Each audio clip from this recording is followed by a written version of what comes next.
boy, Sadie Rose, and you're watching The Anthony Rogers Show.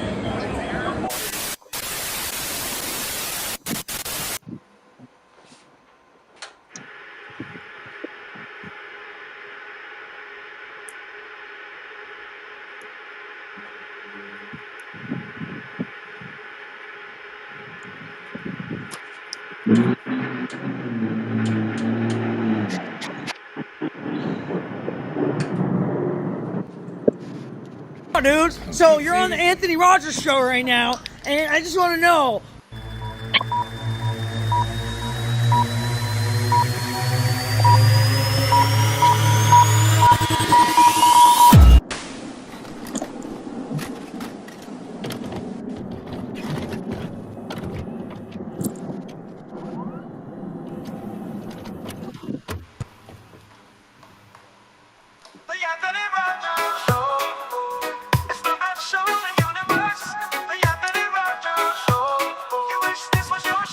But it's not, it's the Anthony Rogers Show. Tell all of your friends to watch the Anthony Rogers Show. The Anthony Rogers Show. It's the best show in the universe. The Anthony Rogers Show.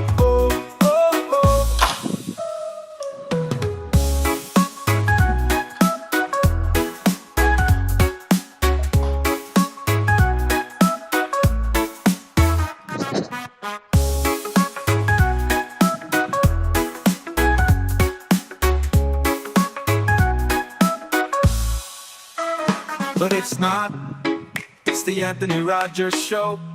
Tell all of your friends to watch the Anthony Rogers Show. The Anthony Rogers Show. It's the best show in the universe. The Anthony Rogers Show. The Anthony Rogers Show.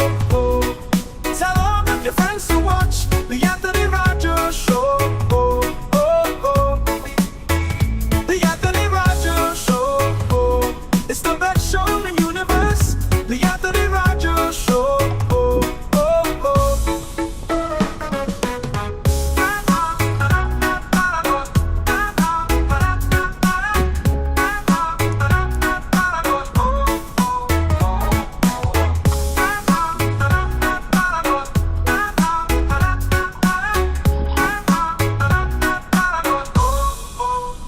The Anthony Rogers Show. Tell all of your friends to watch the Anthony Rogers Show in the universe. The Anthony Rogers Show is the best show in the universe. The Anthony Rogers Show. Hey, it's your favorite comedian Anthony Rogers reminding you to get cigars from Patriot Cigar Company. Tobacco from Nicaragua, best tobacco in the game. Get you some. We got a promo code right now in the description. If you use the promo code LEGENDARY, you get 25% off your cigar orders. Do it now. What a... What's that mean? Oh, we survived the longest intro in the entire world. Congratulations. We are now older now. That was a long intro. We have some complete legends. Obviously, Nikki Knightly co-hosting is normal. My name is Anthony Rogers. Frankie McDonald here is normal, but we have huge stars, Athena and Ebony Mystique. How y'all doing? Doing really good. Thank you for having us. Right. Yeah, of course. Thank you for surviving that intro with me. That was and I'm showing you guys my hometown, Sydney, Nova Scotia, Charlotte Street right now. Let's see. Wow. Oh, look at that. My hometown, Sydney, Nova Scotia. I'm showing you Sydney, Nova Scotia. Wow. This is the first time you'll see in Sydney, Nova Scotia. Downtown Sydney, Nova Scotia. I'm in Vegas, actually. At the Trump That is building, nice. right there behind me. And then we have the fucking globe, orb, whatever the fuck. Here. The sphere. Fucking, I don't fucking know. And then literally, Sapphire's right. I'm in the Sapphire parking lot actually right now. I'm like, I just left this weed shop that's right here called Thrive. Getting lit. Nice. Getting lit. Living like a titty, bitch. So what were we talking about I before? heard that I think all the more good hot. comments started before the show this time. Like, so what were you saying? What were you saying? You were in Vegas for a gangbang? Is that what you were saying? Oh yeah. So I'm in Vegas. Drove out here like 5 a.m. this morning, and I had 2 scenes back to back. The first scene was a 7-guy, like blow bang, like glory hole blow bang, and then I had like an hour break, and then I had to like take a shower and fucking do my makeup and everything, and then I did like a 5-guy gangbang. And yeah, it was an eventful day, to say the least. You're working hard, I girl. I'm I like, fucked 12 different people like in the span of like 2 hours, 3 hours. I guess it was technically 3 hours, but yeah, it was completely different like talent for each scene. So yeah, it was a lot of people. Definitely a you lot of deserve people. something real nice. New record for sure. That is the most people I've had sex with in a day for sure. Like that was it was a lot. A lot of dick, man. You deserve something nice for yourself. I did. I literally. So there's like this like kind of like hustler type store underneath the studio, and I went there and I immediately bought myself some cute lingerie, and then I went to the weed shop and Period. bought myself a bunch of weed, That a bunch of wax. part. So yeah, You went to Nevada, maid. yeah. I love that. Always come out here to shoot, but if I get booked for a scene out here, like obviously, if it's worth it, I'll come out here. That Love means that. it's going to be hot and humid weather in St. Louis, Missouri on this Sunday coming. It's going to be hot and humid next week in St. Louis, Missouri, USA, where Anthony Rogers is at. Then later on next week, it's going to cool air heading all the way down St. Louis as well. Nice. Cool. I like hot It's and still going humid. to be warm out in Vegas and cool air fighting each other in Vegas next week as Nice. well. In Arizona and Texas, all those places. And did Nice. you hear about this? I'm an author of book. Be prepared to find out guide to life, weather, and everything on Amazon.com. Period. Oh yeah, he's got a book about the weather, man. You want to know about the fucking weather? Yeah, he knows about the motherfucking weather, dude. Yes, and my most viewed video ever on my YouTube channel is Guy tries to eat 50 hot dogs at once. That's what I think. That's Yo. what Nikki was trying to do. Nikki was trying to do it earlier. That movie, I was in the same movie actually earlier today. The motion picture. You're in the motion picture. Frankie, It was called, the second one was called Five Guys. Yeah, I was really hungry, so I went to Five Guys. Can I say where you guys are from, or is that And doxing guess you? Or what? you guys are- Back and around the end of September, professional photographer John Ratchford took the latest professional photos of me. Let's see them. Oh, Honestly, Are they naked? Are they nude? Are they tasteful nudes? I'm wearing a Columbia sweatshirt. Now wearing the black pants. I'm wearing a Columbia sweatshirt. Rich man shit. Oh, period. okay. You got me all excited, dude. I was like, He's damn. Where are looking they at? fly. Do you You're post them? Frankie. Do you post them somewhere? I was wearing a Columbia sweatshirt. Is that? He's like, they're on my OnlyFans for $5. Right? Be right back, guys. Frankie'd probably kill everybody only fans. I'm trying to see that you didn't post them. Yeah, where'd you post them? They're in Vogue magazine, huh? Vogue mag. That means I posted a picture in the professional photos of me. Latest Nice. professional photos of me. I was wearing the blue sweatshirt. What'd you post? It was Are them? you, yeah, where did you post them on Instagram? I posted on Instagram, Facebook, and things like this. I'm gonna pull them up. That's what I was Oh, asking. things like this. There's a lot of things like this. There's a lot of things like that. All right, Too many things. Too many things to keep up. When'd you post? Hang on. How long ago was this? And these How long are ago? Frankie, how long ago Back in did you September. post the pictures? Back in He September? took the picture on September 24th, 2025. September 28th, he sent it. I posted on Instagram on September 28th. You and dates, man. I don't know how you remember the dates of like everything that's ever happened. I'm like, I can't remember the date of anything. same. Got him. I got him. No, it helped me the fuck out though. I was fucking okay. Here, I'll pull him up. This is Frank looking better than everybody else. Like, I'm sorry, Frank, high fashion Frank. Fucking. Are you an aspiring model, Frankie? As a viral model, took a picture to professional photographer, took a picture of me wearing the blue Columbia sweatshirt and the black pants. Okay, there we go. Love it. Sexy. Be the cover of Vogue. Look at that. Mm-hmm. That means I got a haircut before I got my professional Oh, photo I love taken. that one. Frankie or Gerard Kobe, I Coombs is love my that one. Oh, Gerard. come Gerard yes. Coombs is my barber. Ooh, with the He sun took in the a background. Okay, it's all artsy and shit. I see you. He's got like 9,000 likes. He already is a model. I mean, that's Oh basically. shit! Look at That's, you. He's getting more likes than and me. What the fuck? back in around the middle of September, comedian Ed Bassmaster met me in person on September the 15th. Ed Bassmaster has over 1 million followers. He Saw met that. me in person last month. I saw that. That's huge. Oh, Man. that's wild. I heard Ebony Mystique's your favorite porn star. Is that still true? She's a great one too. She's so great so your far. favorite? Is she your favorite? Yes, one of them. And One one of them? day, Ebony Mystique will show up in Sydney, Nova Scotia. I'm I'll come showing to you Sydney, Sydney. Nova Scotia. Wow. Rip. Sydney was kosher. People blowing the horn at me. Uh-huh. Treat. That means then I got the cold front going through eastern United States tomorrow. Then it back to fall weather in eastern United States tomorrow too. Nice. What's the weather in Israel? I heard it's getting pretty toasty with all the explosions. That's ultra bad news for them. Bad news for pretty, them. pretty bad news. Yeah. I heard it's like raining like bombs there. Is that true? Could you imagine this being on the That news? means The Israel I or did Palestine. It's one of them. I can't remember. I can't keep up anymore. Fuck, man. Shit's crazy. Oh, God. What's the weather like in Jamaica this week? in Jamaica got warm weather in Jamaica. Warm weather in Jamaica too. I did the weather forecast for Jamaica for Hurricane Matthew 9 years ago.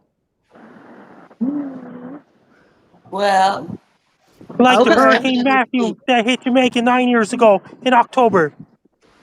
in October, so look, 9 years ago to date, kind of. It's October. Dang. How my week Yeah, look? it is. Around the Hurricane Matthew that hit Jamaica, and I did a forecast for Jamaica on my YouTube channel 9 years ago. I love that. Is it going to be another Matthew this October? Not going to be another Matthew.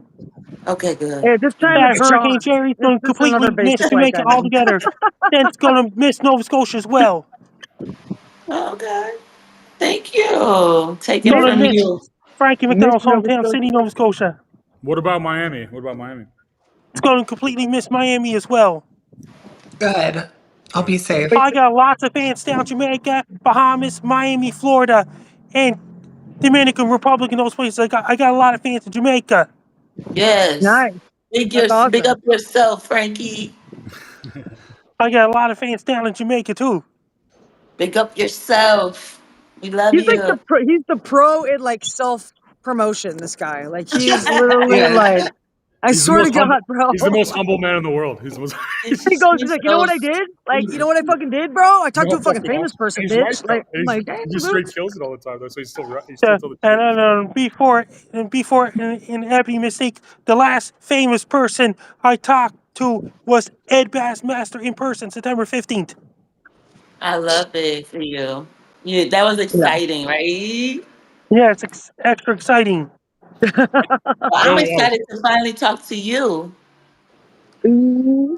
Ebony Mystique, you came for me. I came for you. Ooh. Damn, that's hot. Now I gotta get to Wisconsin, Sydney, How many times Wisconsin. did you come for her, though? Sydney, Nova Scotia. That's the real question. I live in Sydney, Nova Scotia, Canada. Eastern Canada. Cape Breton Island in southeastern Canada. That's in Eastern Cape Breton Island. That's where I live, Sydney, Nova Scotia, Canada. Nice. Saturday. So I've heard. Go backstage before we started. I've never seen Frankie more happy in my entire life. Like Frankie does this every single week. And I think this is the happiest I've ever seen him. Like, He's amazing. I'm doing great in these days. And it's your Haripple. This is really amazing. When that be mistake, this is the first time I talked to you. I know. Oh, he's like a kid in a candy shop. That's so cute. Love that. He's so cute. Yeah. Yeah. He's like, yeah, I am. He's like, bitch, yes, I am. I fucking know. Like, the fuck? He knows. He knows. That means, and I'll say hi to Kai back on social media as well. Kai back is a really nice one as well. So is Ebony Mistake. Both of them. Oh yeah, she's Jamaican. Mm-hmm. I'll say hi to Kai back as well. Okay. What's up, Kai? Everybody, I guess want to say hi, Kai. Do you guys have any like new scenes or anything, any projects you have coming up or? Yeah, I do a lot of content on my I'm doing more content for my sites nowadays. But I've done a lot more company shoots towards the beginning of the year. So, Yeah. towards the end of the year, production anyway starts to slow down. So I think I got it in for this year. I've been taking a lot of time for my intimate time for my fans on my sites this year. I haven't really done that in a long time. Awesome. What about you, Athena? I have 3. It's actually my first time with a woman. I've never been with a woman, like in real life. I've never been with a woman. So it's going to be like hot on camera for a new site. And I'm doing 3 scenes. And then I have a couple collabs. I'm going to Vegas on Friday for 2 weeks. I'm just going to be working my ass off the whole time. And then I'm going to New York. I have some shoots there, mostly like fashion and like magazine stuff. And then I'm going to Barcelona. You're so gorgeous. I definitely could see you doing that. That's fucking dope. Yeah, thank you. I'm super excited about it, and I'm excited to film in Europe. I've never filmed over there either. So, fuck yeah! Right. So so you basically were saying like you've never had sex with a woman, so you're basically streaming losing your virginity is what you're saying basically? Yes, my platinum card. I'm not going to be a platinum faggot anymore. That's streaming your virginity. That's crazy. That's Yeah. the future. I love it. Wow. You know, make that fucking money, right? Like shit. Exactly. I'm excited. I've always wanted to. So. Ooh, that's hot. Fuck yeah. I'm excited for you. Well, I have it. That's really cool. We'll use it. What about you, Frankie? You coming out with any OnlyFans content or? That means that and OnlyFans content's doing great so far. Yeah, you have OnlyFans? And that means I'm on Instagram and I'm on another site called Fanbase. Oh, okay. Fan base. Like Fansly? It's like a fan base. It's like she's like, duh, it's fan base. Words. I'm like, oh. Who do you all think killed Charlie Kirk? Ooh. Israel. Yeah, me too. Illuminati. I mean, same thing. Do you think Israel's the Illuminati? Really? I think they're the dark cabal. Like Jewish mysticism is definitely a thing. You know what I mean? And I think that there's probably a lot of Jews in the Illuminati. I don't think necessarily the Illuminati is all Jewish people, but I think it's probably a very large portion because if you think about it, a lot of the elites are Jewish. You know what I mean? Like in all like industries, music, like movies, like any sort of media, like the government. But you know, I think they're definitely both very closely connected. I mean, his wife was literally wearing a necklace that's like a high-ranking, like 33 Mason, like symbol, and she had like this big G ring, which is like the logo for the 33 Mason. And while she was like crying over her husband's dead body, it was like very obviously like placed. Like it's just weird. It's like I don't know. I mean, that's the just whole like, thing is weird. Every video, every angle, everything that's come out about it, I'm like, what?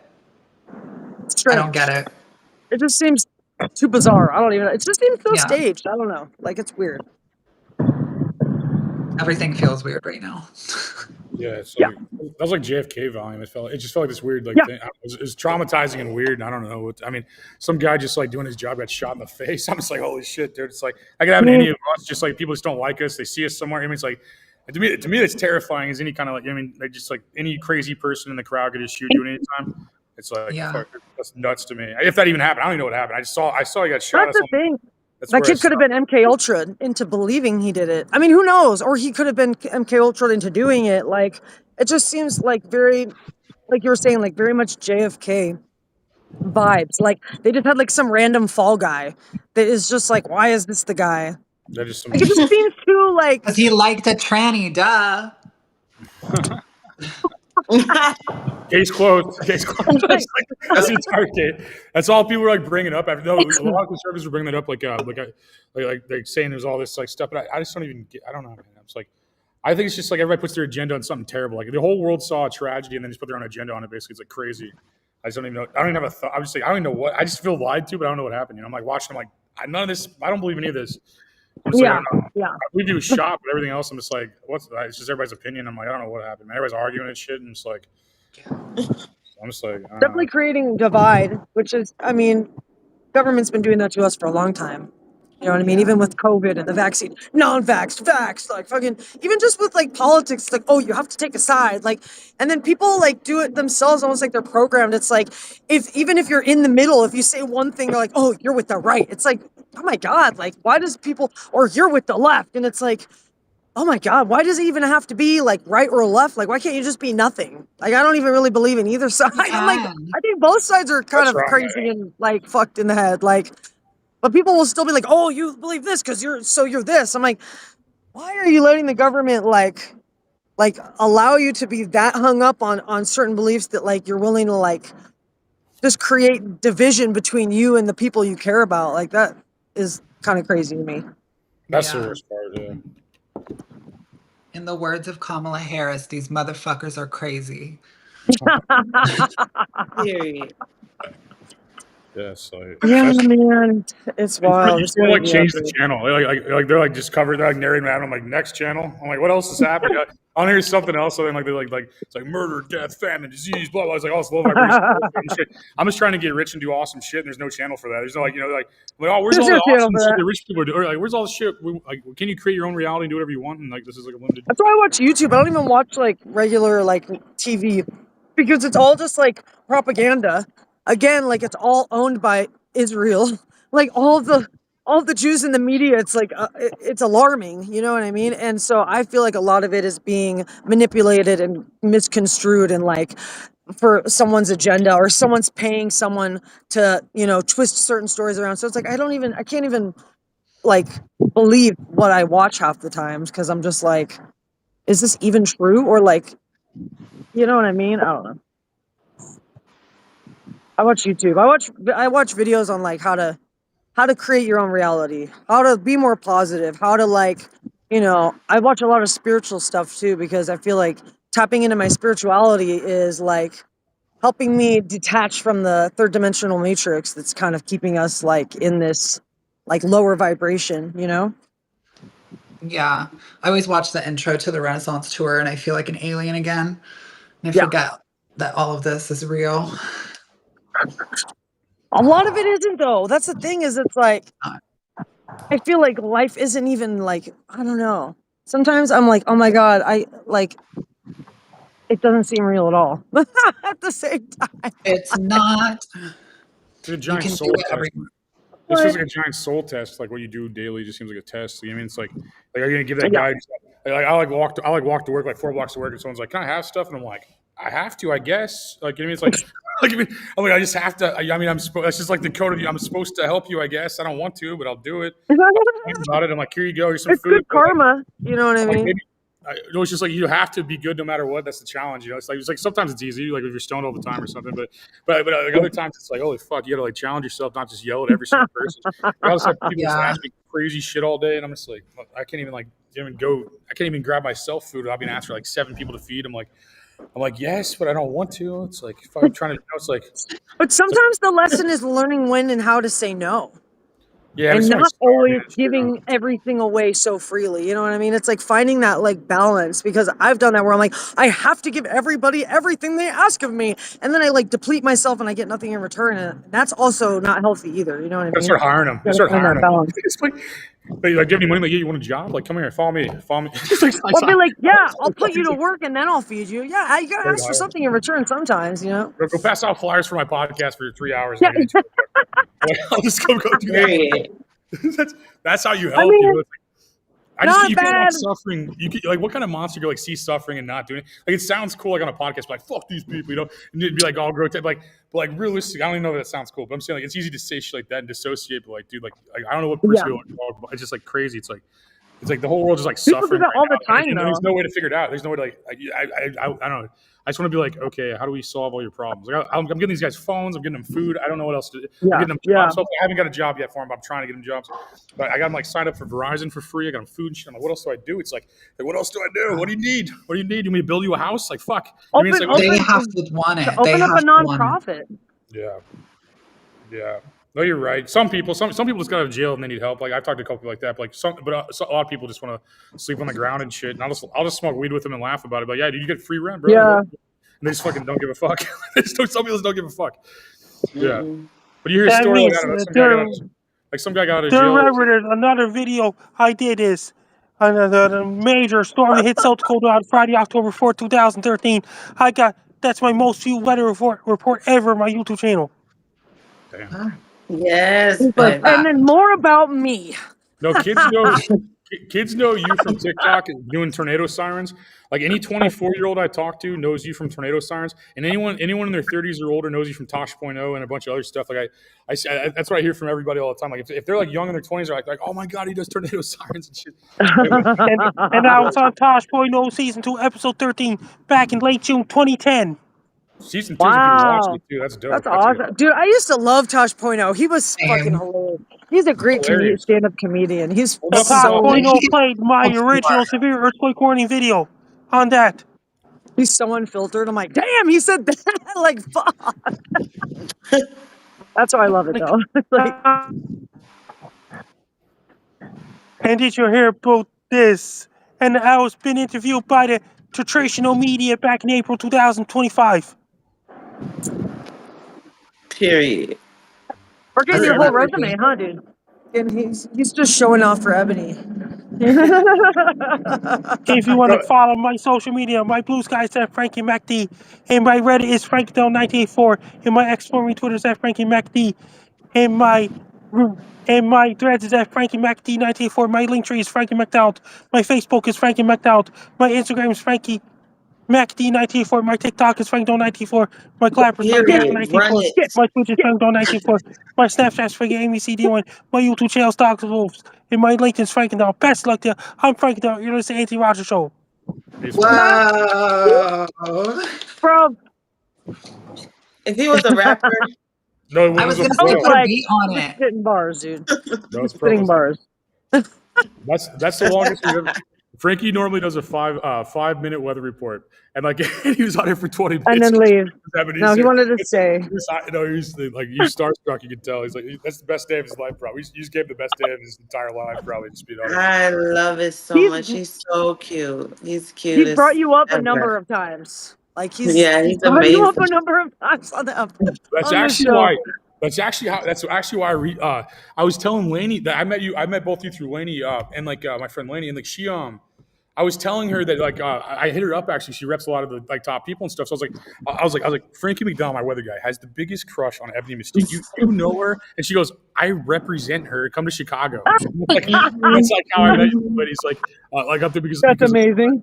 And the thing is, like, thank you so much for that invite and that connection. He's so cute. I love it. Dude, yeah. He's very genuine. Got a huge following. Yo, this motherfucker has like a crazy following on multiple platforms. Like he really does just promote the fucking shit out of himself. Like it's crazy. I'm a fan too. but I have to get ready to skate out. Okay. Let me know if there's anything else you guys needed from me, and then in the future we could plan on a day. I just got a few. No worries. Is there anything you want to plug? You want to plug your social media? Is there any like upcoming things that you want to just throw out there before you head out? Well, there's some things coming up 2026. Industry involves. You guys won't miss it because, of course, Anthony and I are very connected. Same with Athena. So we'll be dropping a lot more promotional assets for. I don't really want to spill the beans, but it is a very big. It's a charity event that we're putting together, and I can say that it includes fashion. So we'll put it like that. Ooh. Yeah. Oh So yeah. and Awesome. it's industry based. So I'm really excited about that That's coming really out. It'll cool. be in April 2026. I Okay. love But that. beyond that, yeah, just being Ebony, I'm kind of doing a lot of more international business now. That's another reason why I'm in Jamaica, because I'd like to do like short stays in Airbnbs. So I'm building wealth other places too. So doing That's some property awesome. in other Smart. places. Yeah. So that's what I'm doing. Just being a big little boss girl. That's it. Yeah. We get it. What are your social medias? Do you have like a link tree where people could find all of your links? Yeah. Is there somewhere I can drop it? Because I had to change it. The one that I had wasn't working out anymore, like on Instagram. It was like messing up my Yeah, let's algorithm, see. I and I think changed it. if you go to Yeah. how can she send it to you, Anthony? It's It's like through chat, Q right? Or something. the Yeah, What? that whole thing. wasn't there like Lady. private messages where you could send it? Or Oh, you sent it to my Instagram, or you could. I can pull it up on the screen if you want me to. Yeah, it's a new link tree. It's supposed to help you with the algorithm and stuff because actually, there was a couple that they don't like on Instagram. oh So, yeah. 'cause, yeah, of course, it incorporates OnlyFans on my link tree. So I think that was a Oh, problem. Okay. I found it. Hang on. Okay. He's gonna put it on the screen right now for everyone to see. Yeah, thank you. It's amazing. It's so much fun. I wish I had a little bit more time this evening. I gotta get We'll have you to back work. on again. Yeah, Yeah, I Okay. gotta get It's some work done. ho.b/Ebony Mystique. Awesome. Okay, yeah, I used to have one like that. I know what you're talking about. Cool. Yeah.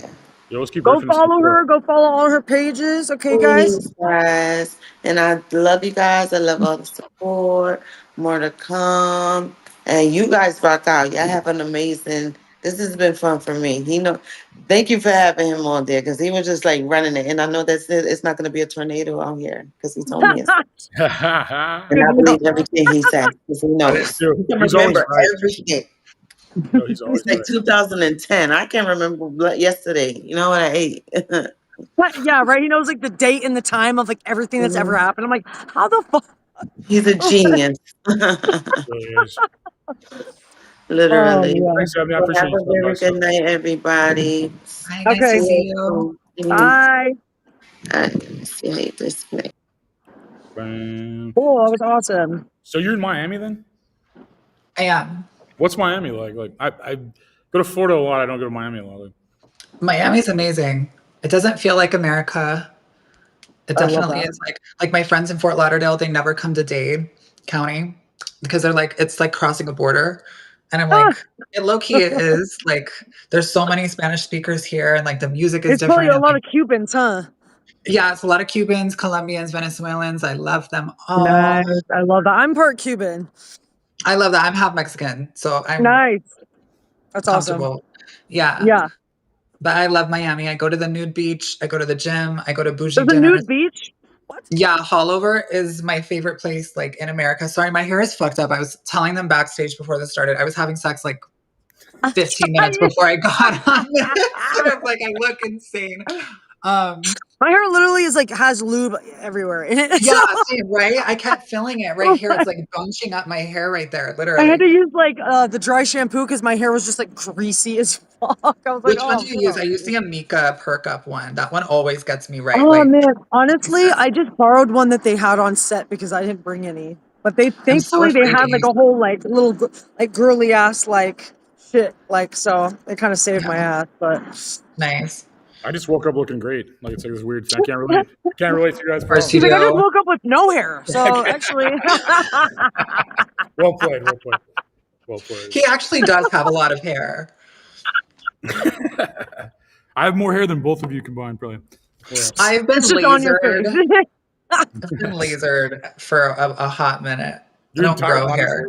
Your entire body. Yeah, my laser tech Madison, who just She's in LA right now. Shout out to Madison. Love you, girl. She's a trans girl that did my laser. So it was totally comfortable and I could get totally naked. She was in there spreading my cheeks. I'm like, bitch, I don't even grow hair there. And she's like, I don't care. Lasered every square inch of my body. Every square inch of my body. That's crazy. Oh, that's amazing. That's why I just realized you're like the richest person in the conversation. I'm like, well, your entire body's laser. I'm like, you're probably the richest person in this conversation right now. I'm like, I was like, what is that fucking cost? You're like, all right, robots. They're like, what the fuck? Like spaceships and jets and shit. You know, I'm just like, I got it on sale at a Botox party. Ooh, okay. That's awesome. With detox and Opal Minks. It was fun. That's fucking badass. Yeah, it would be nice to be. I mean, I've been thinking about. I have like one of those portable like laser hair removal ones, but I don't think it really works as well. It's only like $300, so I don't think it really like. I've only been doing it for like a month, but they're good for like touch-ups in certain areas. Like if your hair, if your growth cycle is just faster in certain parts of your body, which it is for everybody. I think they're good to just zap it quickly, but you really need to like every 6 months get your whole body done. Just one session. Okay. But I did like 10 sessions to start, and that's what got rid of it. But you still have to. So is it like completely gone now in the areas that you got lasered? Yeah. It grows back like so slowly, and it's super fine. And yeah, it's like I'll run a razor over it like once a month or something. Wow. Just kind of on my legs, like on my shins. I actually don't have pants on right now, so I can show you. But like right here, it always grows back, and I'll just and it's gone. I love it. I feel like that would make my life so much easier. Like I hate having to laser's shave. worth it. It's the gaggiest laser. I want to get laser abs. Like I was like, oh, I can just like can you like laser me to where I have a 6-pack? Like I would do that. I would do that immediately. No, but isn't there that machine that basically like makes it like so you've done like 1,000 sit-ups or something? There is, yeah. So you could do that. I'm like, I don't know. I'm fat. I don't know. Like, I don't know. I don't know. You could get your lips done. You know what I mean? Like you could get fucking like you could get a laser the top of your head. You know, so just to make it completely bald. Like a white. You know, then you don't have to worry about like just parts of it growing back. You know what I mean? Like it's just like fucking. You're just committed. Like you just fully commit. No, it makes sense for a girl to do. Like dudes, like, yeah, I don't know. Like I like getting my hair cut. You know, it's like I know guys that have like chest hair and they like shave it constantly. So I feel like for some guys it might be like, you know, something that would be, I don't know, something that they would want. Yeah, the guy I just hooked up with had chest hair all here, but he had like really nice abs, and like in order to see them, he would just shave like his abdomen from here, like bring him in. Bring him in. No, I think he's on a plane back to New York. Or you threw him off the balcony, remember? No, I did not. I wanted to throw I'm just kidding. You threw his shoes, though. Well, did you actually throw his shoes? No, I wanted to, but I was afraid he'd hurt me. So it's like, it would have been cooler if you did. You're like, fuck you, bitch. The fuck? Like, what did he do? I texted the number. He wouldn't let me kiss his dick goodbye, and it pissed me off. Yes, no, I know. Goodbye, I'm dramatic. I mean, come on. Like, you're not asking for that. I like to do that, and it was so pretty and massive that I just said no. Like, needs a dick kiss, you know? Well, now we're not friends. I just want to do it. It sounds like you're pretty close friends. If like you just like that's what. No, I met him at the nude beach the other day, literally. Ooh, okay, nice. He doesn't even live here. It's my favorite place. You're like, it's actually perfect because then now I don't ever have to see him again. Yeah, literally. He was like, text me when I'm in New York or when you're in New York because I'm going to be there like at the end of the month. And I'm like, no. He's like, you're like really mad. Don't be mad. And I was like, no, I literally just gave you ass and you wouldn't let me kiss it goodbye. Fuck you. Yeah. Like, no, you don't know how to talk to me. And I'm not here for it. I respect that. You know, it's not asking for much. But why would you not let a girl that just let you kiss your dick goodbye? Like, what's the problem? Yeah, like I feel like we're past that. We're kind of past that at this point. Exactly. Right. Exactly. The photos were nice though. The photos are nice. That's all. Did you Yeah. guys take like OnlyFans content? No, I just like he like came all over my ass and my hole. I showed you guys Okay. backstage. Oh like, yeah, before we oh my started. god, that's right. That's right. Yeah. I just did that Okay, and then I did some videos after while he was showering. Okay. Ooh, hot. Okay. There you go. You gotta Covered make in it's like cum. every opportunity you get to make content, you know what I mean? It's like I totally get it. Absolutely. Yeah. Awesome. Oh, It's yeah. fun. How long are you in Vegas? Just still a couple hours from now. Nice. Where do you live? Yeah, just You for the said you day. drove? I live in Hollywood. Oh, cute. Okay, yeah. Yeah. I would I live so like much rather central live in. Hollywood. I mean, I'm kind of over Hollywood. I'm not gonna lie. I'm a little over it. Like it's too many weirdos. Yeah. Too many homeless people that just bum me out, you know, like and it's so expensive. Like my rent is just like insane. And I'm living in It a goes luxury everywhere. apartment, so it's like kind of my fault, but like like even But if why I would we wasn't not living in a live in luxury apartment, luxury? well, exactly. Where Like I else want would to we feel like I'm live? living in a 5-star hotel or like otherwise I'm going to kill myself, you know what I mean? Literally. Like you don't understand how much of my self-esteem is wrapped up in professional and financial accomplishment, okay? I need my ego Yeah. trips to keep Yeah. going. Or it's just Otherwise gonna I'm a garbage person and I'm worthless, okay? Like fuck, man. It's so nice though. It's like it has a pool, it has a sauna, it has a full gym, it has I guess that's pretty much all it has. But it has like security, full-time security. You have to use a fob even to get in. So like the security aspect is really like essential because I feel like in my last place, like I had people break in and I had like just too many people knew where I lived and they could just get into my house or like just Yeah, crazy shit happened. So I was kind of permanently scarred after that. And I'm like, I need to be in a place that like people can't just like climb in my window. like, totally. type Yeah. shit, you know? I had to wait for my security So for like 20 minutes or something like that because I got in at like 2 a.m. or something. So I get back and he's like, I guess he's taking his lunch break. I found out later. But like I get in there because I have to wait for him to put my bike in. Like I have like a secure bike spot for like my e-bike, whatever. okay. Yeah. And so I have to like be like, hey, bro. I don't want to say his name because he probably watches this show. You know you did. If you're watching this, you know you did. But no. So he was like, I come in at like 2 a.m. and he's like, I sit there and I'm like stoned, so it's not the end of my fucking world or whatever. And I'm kind of fucked up and shit and kind of like delirious from not sleeping. And then this like lady comes in, like owns a strip club. Like she just comes in and she's complaining the whole fucking time. And she like goes off and this guy when he comes out, she's like, I'm on the 20th floor, motherfucker. I spend so much money here. And then she goes, I pay for your parking, all this shit. You're not here right now. And I'm just like, I don't really give a fuck that much. I mean, you know what I mean? But like, it's like, what did I really miss? Wait, because she had to wait for him? Yeah. She just went off on my security What guy. was he doing? He was putting your bike away? No, he was eating a sandwich in the office, like without his cell phone, so we couldn't call him. We'd call him, and the phone would go off the front desk. I'm like, Oh no. and you know you're watching this right now, and you know what you did. You know you're watching this, you motherfucker. I don't want to say his name. It's Shelby. What up, Shelby? Billy Bob. What up? I'm just saying. Well, Shelby's cool as fuck. I like Shelby. He put my bike. He was very nice to me still. I wasn't bitching at him. The other lady I met, the lady was like, she was like telling me she owns all these like strip clubs and stuff, and I'm just like. She's like, I'm just like. You just wanted a reason to flex, dude. Like, Yeah. I'm rich as fuck. What don't are you you know doing here? who I am? Like, sit the fuck down, bitch. I'm like, I'm in the chill same fuck building. out. I'm in the same building. We're thousandaires at best. Let's fucking get richer, okay? I mean, it's like I'm trying to be a fucking millionaire right now. Millionaires It's like, the best. you know, like, you got fucking 20K, think you're rich as fuck. I just want to fucking like, I don't know. I'm trying to be a millionaire. Yeah. So like, I don't know. I'm not a millionaire yet. I'm gonna be though. I'm gonna be. That lady is so pissed, dude. She's like, she sounded like Kanye West or something. She's yelling at him and shit. So he's like, I'm a fucking. He's my favorite schizo, man. I fucking love that guy. He's entertaining. I'm so confused. The way Lainey described you when I first met you was like you lived in a cornfield or something, Anthony. Really? She's in New York City, so I look like that to everybody in New York. Yeah. He That's just so- moved, actually. He just That's moved. fair. I actually did live in a Just cornfield. moved into like an actual building.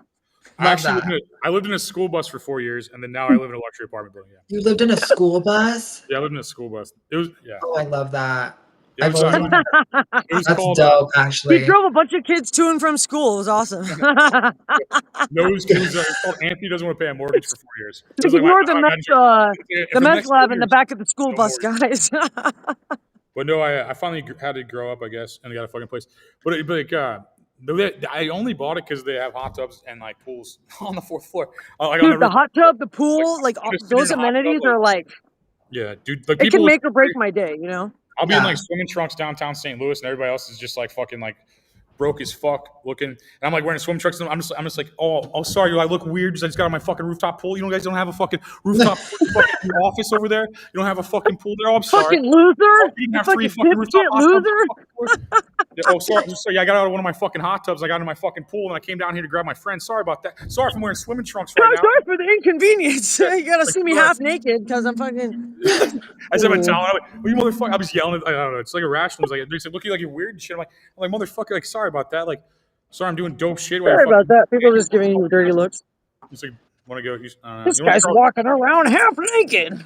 But like everybody else is like struggling. It looks like they're like, well, you gotta get the bus, and I'm just like, no, I'm going to my pool, motherfucker. Like, it's like, it's like what the fuck? They're like, can I ride on your bus, dude? Is that bus still in service? They're all like, they have no concept of money. They're like, nice bike. Was that like $3,000? I'm like, it was $800. You broke motherfuckers. It's like, it's like they have no concept of money, and I'm teaching them. I'm trying to teach them. Probably why they don't have any. I'm trying to help them. Yeah. I'm trying to fucking be like, I'm like, grow up, fucking do shit. Yeah, just grow up. You just gotta tell people to shut up and grow up, dude. That usually works. It's like I also enjoy doing drugs in the park, but you know what I like doing after that? Going to my fucking rooftop pool. You know, it's like you gotta have fucking both. You know, you can't just be like they're just on drugs. They're just like literally just on drugs in like a fucking like. Well, it's cleaned up more now, but like like 2 blocks that way, there's like these dudes just like leaning down like that. It doesn't look fun at all. How are you gonna do drugs like that? It's boring. Do cool drugs. Just where was he doing drugs? Just in the park. There's like a park up here. Like that all these dudes just like hang out at, and like there's like they try to guilt me and all this shit. I'm like, I listen to everyone. I listen to fucking everyone. I'm like, what's up? They're trying to guilt you. How are they trying to guilt you? Because you're not in like homeless in a park. It depends on the case. One guy didn't have legs, and he tried to guilt me for having legs almost. And I'm just like, sorry, God fucking loves me. I don't know. Well, what did he do to lose his legs? Okay, that's what you really gotta ask. I love him. Yeah. Like, what did he do, bro? His legs. He was like, I was driving drunk or some shit. It's like, well, maybe you deserve to lose your legs then, asshole. Like, fuck. No, he goes, he's like, you got a cigarette? And I'm like, I bum cigarettes. Fuck you. You know, it's like, I bum cigarettes. I bummed this cigarette. Fucking dude, I bum. What do you want from me? I'm like, get off my turf. It's my I bum cigarettes around here. Okay. They're just like, go to the park and be like, hey guys, get off my lawn. Go. Go on, get. They're like, they're like, be outside the grocery store. Like, can you give me an iced tea? And I'm like, absolutely fucking not. Absolutely fucking not. You gotta ball them up sometimes. So I'll buy them shit sometimes if they're like starving or something. Like some guy will just be like passed out, put $20 on in his hand or something. You know what I mean? If he's like, fuck, if these guys are fucked, I'll help him. This guy's just like picking out his groceries with me and shit. Like I'm DoorDash or something. And like I'm a free DoorDash. I'm just like, he's like, no, but what's crazy is sometimes people like that, like, because I've helped a lot of homeless people. I used to hang out with homeless people when I was like on drugs and shit. And like, it's crazy how like some of them can be so ungrateful. It's like they guilt trip you and manipulate you into getting them something because they're like, oh, I'm just in a bad place. And then you get them something like, well, can I have like 5 more? And can I have that? And can I have that? And you're like, what the fuck, bitch? Like, be grateful I'm giving you anything at all. Like, are you fucking kidding me? Like, and then they would like complain about it after you got, it's like, dude, why am I even like, this is why you are in this situation, you ungrateful piece of shit. Like, what the fuck? That shit pissed me off. I was in Henderson back in June with one of my sisters, and we were in Seven Hills, which is like a very nice neighborhood in Henderson. And there was a random homeless guy outside the nail shop. And I was like, that's so weird. Like, this is a bizarre area in Vegas for there to be a homeless person. Like, how did you end up in Seven Hills? Henderson's weird, yeah. That's deep. Yeah. And I was like, oh, I feel really bad. Like let's go to 7-Eleven and get him something to eat and some water. It was 107 degrees outside. The man is sitting there in the sun. I just like couldn't let him sit there and not do something. Yeah. So we went to 7-Eleven and I got him I think a sandwich or something, and then like a big gallon thing of water, and I brought it to him, and something else. I think it was a donut or something. And he saw what I gave him. I set it down next to him, and he saw what I gave him. As I'm getting back into the car, I see him look and see the sandwich and literally throw it. And I was like, "You fucking bitch! Fuck you!" That's when you get back out of the car and you kick his ass, dude. No. I mean, I had the revenge fantasy was played out in my head. The audacity. Well, you could just play it out in your mind. You know what I mean? Like, motherfucker. Yeah. Like, that is there was a man with us, maybe. That the fuck out of me. Like, you're really Yeah. about to fucking, like, you ungrateful fucking asshole. Like, wow. Dude, You're Maui's like literally starving. It's like the definition of a beggar being a chooser. Like, what the fuck is wrong Yeah, with you, bro? literally. Like, this guy in Maui was like that. I went to Maui and I was like getting breakfast, and this guy's like, he's like, "Can I get some breakfast?" I'm like, "Sure, dude. Like, whatever, man." Like, I'm like, and he's like, and he like gives me his order. He's like, I want this, and he's like, give me. yeah. I'm like, dude, what the fuck? I was like, You it was want like like $100 worth of shit. You're like, bro, what the I fuck? was just like, I wouldn't have done that, but no, it's just fucking. I was just like, listen, to this guy. I'm like, I try to help motherfuckers, but I'm like, I don't know. Yeah. But it's like you can't always. You got to be It's like, discerning who you help, you know, because Yeah. people will take, you give them an inch and they'll take a mile if you're not like and they'll careful. mouth off you to know? me and shit. It's like someone will mouth off to me and shit. I'm like, dude, I could literally beat your ass and you would go to jail. Like, it's like insane. I mean, like, you're in the worst situation to talk shit to me. I'm bigger, I'm smarter, I'm angry. The law's on my side. This is crazy. Like, I just want to explain to me, like you know that you look like the crazy one when I beat your ass, right? I'm like, that's Well, fucking crazy. it's like it just shows their level of intelligence, which is I why won't. they're probably in that place to begin with. Because one guy, he's like, I'll be in a Not rush making very sometimes. wise choices. I'll be in a rush, and he's like, hey, you got like they'll like work up this like fucking story with me and shit. There's no high, there's no nothing. Like cost some money. I'm I'm gonna fucking throw you. I'm late. I'm late to go do the things that make me money. You fucking idiot. Like, it's like if you, You're losing me money, bro. it's like if Yeah, you keep annoying me, I won't be able to make money. No, it's just like I don't know, man. But I feel like I could help out too. I won't be able to make enough money to give you shit, okay? I'll like yell at him and buy him shit. It's like I feel like I'm in an abusive relationship with a homeless. I'll just be like, Yeah. I'm just like, fuck off. And I'm like, that wasn't very nice. I'm sorry. Here's $5. God, I'm sorry about that. I'm mean. I don't know. And I just like fucking. It's like I have to fucking own it because like my soul. I'm like, I don't want my life review to be like, remember when you fucking just told this fucking homeless guy you're gonna stone cold stone him? You're gonna shut the fuck up. Yeah, that was an angel, bro. Like, I mean, Yeah, I that wanna was an know- angel, bro. Who is Exactly. doing your life review in your What's that? head? Who's doing your life review in your head? Like Is when it you like die. Early Gates Judgment Day? we're I think assuming when you this is die, like right? It's like it's like on a perception of like this soul test, and like after we leave, we go to like this. This is like just I was reading these books. I don't know what I don't know what happens. that's I what a don't lot know. of like near-death experience people have said, that they'll have a life review when they die, and they don't really know who's giving them the review. It's almost like their own consciousness or higher self is kind of giving it I to can them. answer this. Okay. Okay. What's up? I can answer this. Okay, super so when you're triggered into like fight or flight and your brain recognizes that you're in danger, it will search your memory deep, like deep Ooh, search interesting. Okay. for like similar situations as to how to survive. But like you've never died before, right? So it will like go through your whole life searching for like, what do I do? How do I Interesting. fix this and Interesting. save myself? But like you can't, you're dying, but you've never done that before. That's what I think the life review thing, like, or like okay. your life flashes before your eyes kind of thing. Yeah. That's super interesting. It makes sense on like a scientific level for sure. Like, that's Yeah. interesting. Yeah. Do you think you've been here before? Or do you think this is like your first life, or what do you think? No, when I was born, they put me on my mom's chest. She looked into my eyes and said, "Old soul." The Same. first words, Shut yeah.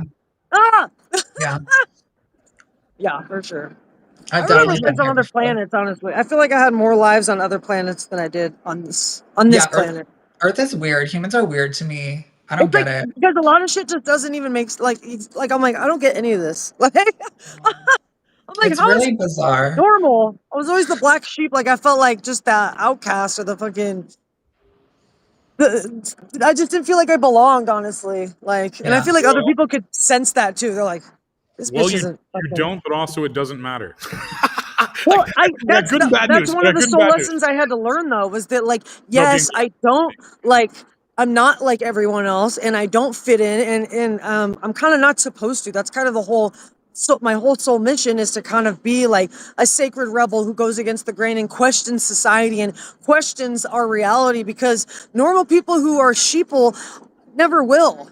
And that's why they're stuck in the matrix, and that's why they are sheeple, because they just go along with whatever the fuck they're told and they never actually question anything. And me coming from a totally different realm, I'm just like, hold on, wait a minute. Like, none of this makes any sense, guys. I'm like, is anyone else noticing the patterns here? Like, I can't be going totally crazy. Like, oh, fuck. Yeah. No, I feel you. 100%. I think like being young, like life's harder, but I think I like just like you feel more things and like it's like weirder. But I think as an adult, it's easy as fuck. Like right now, I have like the easiest life in the entire world. I feel like I have a pampered, easy fucking life. But I also built it and shit. But I'm just saying, like, but I think like When I was a kid, I could complain about shit, but like fuck that, you know. Like you change thoroughly like every 5 minutes, you know. Like I'm a different person from the time this podcast started to now, you know. It's like I feel like as if you know, it's like we have an It's avatar. all about adapting, right? It's like, are you going to use your trauma and your like the terrible things that happen to you to like stay a victim forever and like never grow and make excuses, or are you going to use it to like learn the lessons and like become more resilient and be a phoenix and like rise from the ashes and like actually like use it to transform or even motivate you to be a higher, better version of yourself? It's up to you at the end of the day. It's like because I've seen people go both ways. I have a lot of friends who like, even especially people who are still stuck in their addiction, like they used their trauma as an excuse to just stay stuck in the same patterns where they never grew or like dealt with their issues, and they would just get high instead. But they'd have like, oh well, my dad raped me, or you know, whatever the fuck it was. It's like, okay, that's terrible, but like, are you gonna let that define your life and like never grow as a person and be stuck a fucking loser on drugs and never do anything with your life because of it? Like, that's fucking sad. Like, that's really fucked up. Like, it becomes your responsibility at some point to like let go of other people's actions and start thinking about what you're doing. You know, a lot of people don't do that though. Well, it's hard being accountable. It's hard saying you're stupid and wrong. It's hard fucking being accountable for your shit. You want to think you're always right. Victim. Holding yourself accountable when you are a victim is hard. It's like you think it's everyone else's fault. And sometimes it's like it takes a lot of humility and like ego death to really like see your part in shit. And like there are some things where like if someone gets raped, there's really, I mean, it's not like, okay, this was my fault, but like, you know, learning to, you could realize like, oh, I used that as an excuse to stay a victim. That's taking accountability for your part. Like that's being like, okay, well, I don't have to use this as like a fucking storyline for like my life anymore, you know? Somebody will be like, I was raped, and like, I wish I was good looking. Like, fuck, like I was an ugly kid. I never got any fucking action. I'm like, you lucky. You got raped. I'm like, sorry. I was an ugly child, so like, no one raped me, dude. Like, I guess you're just a fucking good looking kid. That's nice. Way to flex on me. Oh you know? my god, you guys. It sounds like. Did you ever watch Always Sunny in Philadelphia? Yeah, actually. There's this one episode where Charlie finds out they find out that Charlie was like raped by the gym teacher, and like Mac is the whole time he's just like, how come like no one diddled me? Like I thought I was a cute kid, and he like tries to get the teacher to like bless him because he's jealous. That's crazy. That's so funny. They did the same, but I may have subconsciously took. That's crazy. You know, I just every time I hear that shit, I always. Such a fucked up episode. I think everybody's own individual trauma is like worse for themselves and other people. Because I feel like if I describe people, I feel like I could have fucked my life up when my mom died. I could have completely just done too much cocaine and fucked up and did this like, you know what I mean? I had to fucking just be like, okay, well if you die, no one's here to like help all these help your family, help your wife, help all these people. It's like you have to come to terms with it and just be like, okay, if I just keep getting fucked up, obviously I'm gonna die young and that's stupid. Yeah. And fucking like, so I'm just like, I'll drink beer and I'll fucking smoke weed. I'll do diet drugs. Okay. I'll do diet drugs. Yeah, hey, I get that. That's why I smoke so much weed. I'm like, okay, I'll do drugs. But I mean, fucking everyone just wants to give me cocaine, so it was like hard to fucking. I mean, they just want to do it. It's hard to say no, dude. I get that. And they want to do it with you, so it's like being cool. They just give you shit. They just give you shit all the time. They're like Dare's right. If you're cool, Dare's right. Everybody gives you drugs, you know. But I'm saying like, but that's the hardest part is like being cool and not doing like being like, okay, I can't fucking do that. I don't want my heart to explode. I'm fucking 50. I need to grow up and shit and fucking like handle this shit and fucking be sad that my fucking mom's dead and like fucking handle it and shit. Because I could have fucked up my entire life. Yeah. I still can. I mean, really, but it's like a fucking. That's so fucked up to me. Like, it's when I hear other people's shit, like, oh, my fucking dog died. I'm like, fuck your dog. My mom died. Fuck your fucking dog. I don't give a fuck. Your fucking dog. You know, I had like 7 dogs. They all fucking died. It's kind of sad, but it's nothing like your mom dying. I'm like, it's unrelated. There's unrelated. No one tells you how to deal with that. They're like, no one's like, one day you're gonna be on Earth, and the people that created you are fucking dead. And like, what do? You're just like, I'm just like, fuck it. What do I do? I'm like, it's just like, all right, the people that created me, and then I was trying to impress are gone. So like I have 1,400 people watching this, and I don't give a fuck about any of you, to be honest, because my mom. You gotta find new motivation. My mom was. It could be 3 people watching. My mom be one of them. I'd be doing circus bear tricks trying to entertain my fucking mom. There's 1,400 people here. I'm sitting in a chair. You know what I mean? I'm sitting in a fucking chair. I'm unimpressed. You know what I mean? It's just like I need if it's not 40 million, I don't give a fuck. And it's a good start. It's a good start, and you spend your Tuesday better than you should, you know. But I'm just saying, it gets to a point. It's like you know what I mean? Like your audience is dead. You're like, all right, what do I do? I guess like get rich and fucking complain about it the whole time, you know? It's like Yeah. You've got to like reform. Work is a healthier transform. coping mechanism than like cocaine. You know what I mean? I can't just like I can't just be like getting fucked up all the time with my friends and shit. I could like just overwork and be in my office. You got to find a balance, really. At the end of the day, it's like you don't necessarily have to be like all or nothing, you know. But like you got to be like, okay, I got to put my responsibilities before I like let people give me free drugs. Yeah. I just been saying no. I've been drinking beers and shit, and I've been smoking weed. Say no is hard. No, it's so hard because like this, like you want to feel Really hard. amazing. You want to talk It's about like yourself, people get freaking- offended when you say no to their free drugs. They're like, "What do you mean no? You don't want my free drugs?" I'm like, Cocaine turns "Fine, me I'll into do them." Shit. Like, cocaine turns me into Frankie McDonald. I just brag about myself for like 30 minutes. He's like, you know, I fucking do all this cool shit. You know, I fucking am awesome. Did you know all this shit? Follow me on Instagram. Hey, dude, follow me on Twitter. Hey, follow me on he's like, Yeah, "I met a fuck, celebrity the other day. It was Sorry, August 29th, 2 a.m., 2025." I'm like, "Wait, what the fuck, bro?" Cocaine turns me into that. I was bragging about myself and no shit. Like, how did you know what time it was, bro? Like, some next level memory. Like my memory. Oh my god, I've done so many drugs in my life. Like my memory is just. I'm lucky if I remember everything I have to do in a day. You know what I mean? Like, Yeah. like fingers crossed I won't forget an important meeting or phone call like that I forgot to write down and forgot to put 10 alarms for. You realize like it's similar things like to where like you could do whatever you want. Also, not many people could do this. Like, do you find yourself to where like you like wake up at like noon sometimes and you're like, I feel like I'm supposed to do something because everybody else is. Yes. All the time. Okay, Yeah. I barely have to work. You know what I mean? Like I'm mostly just like messaging fans and like, you know, editing pictures or like whatever. Like I don't have a real job whatsoever, except when I'm like on set and I have a day like what Nikki's day has been today. But I still feel like it's Tuesday or Wednesday and I should be busy and productive. And I'm like, what the fuck else do I have to do?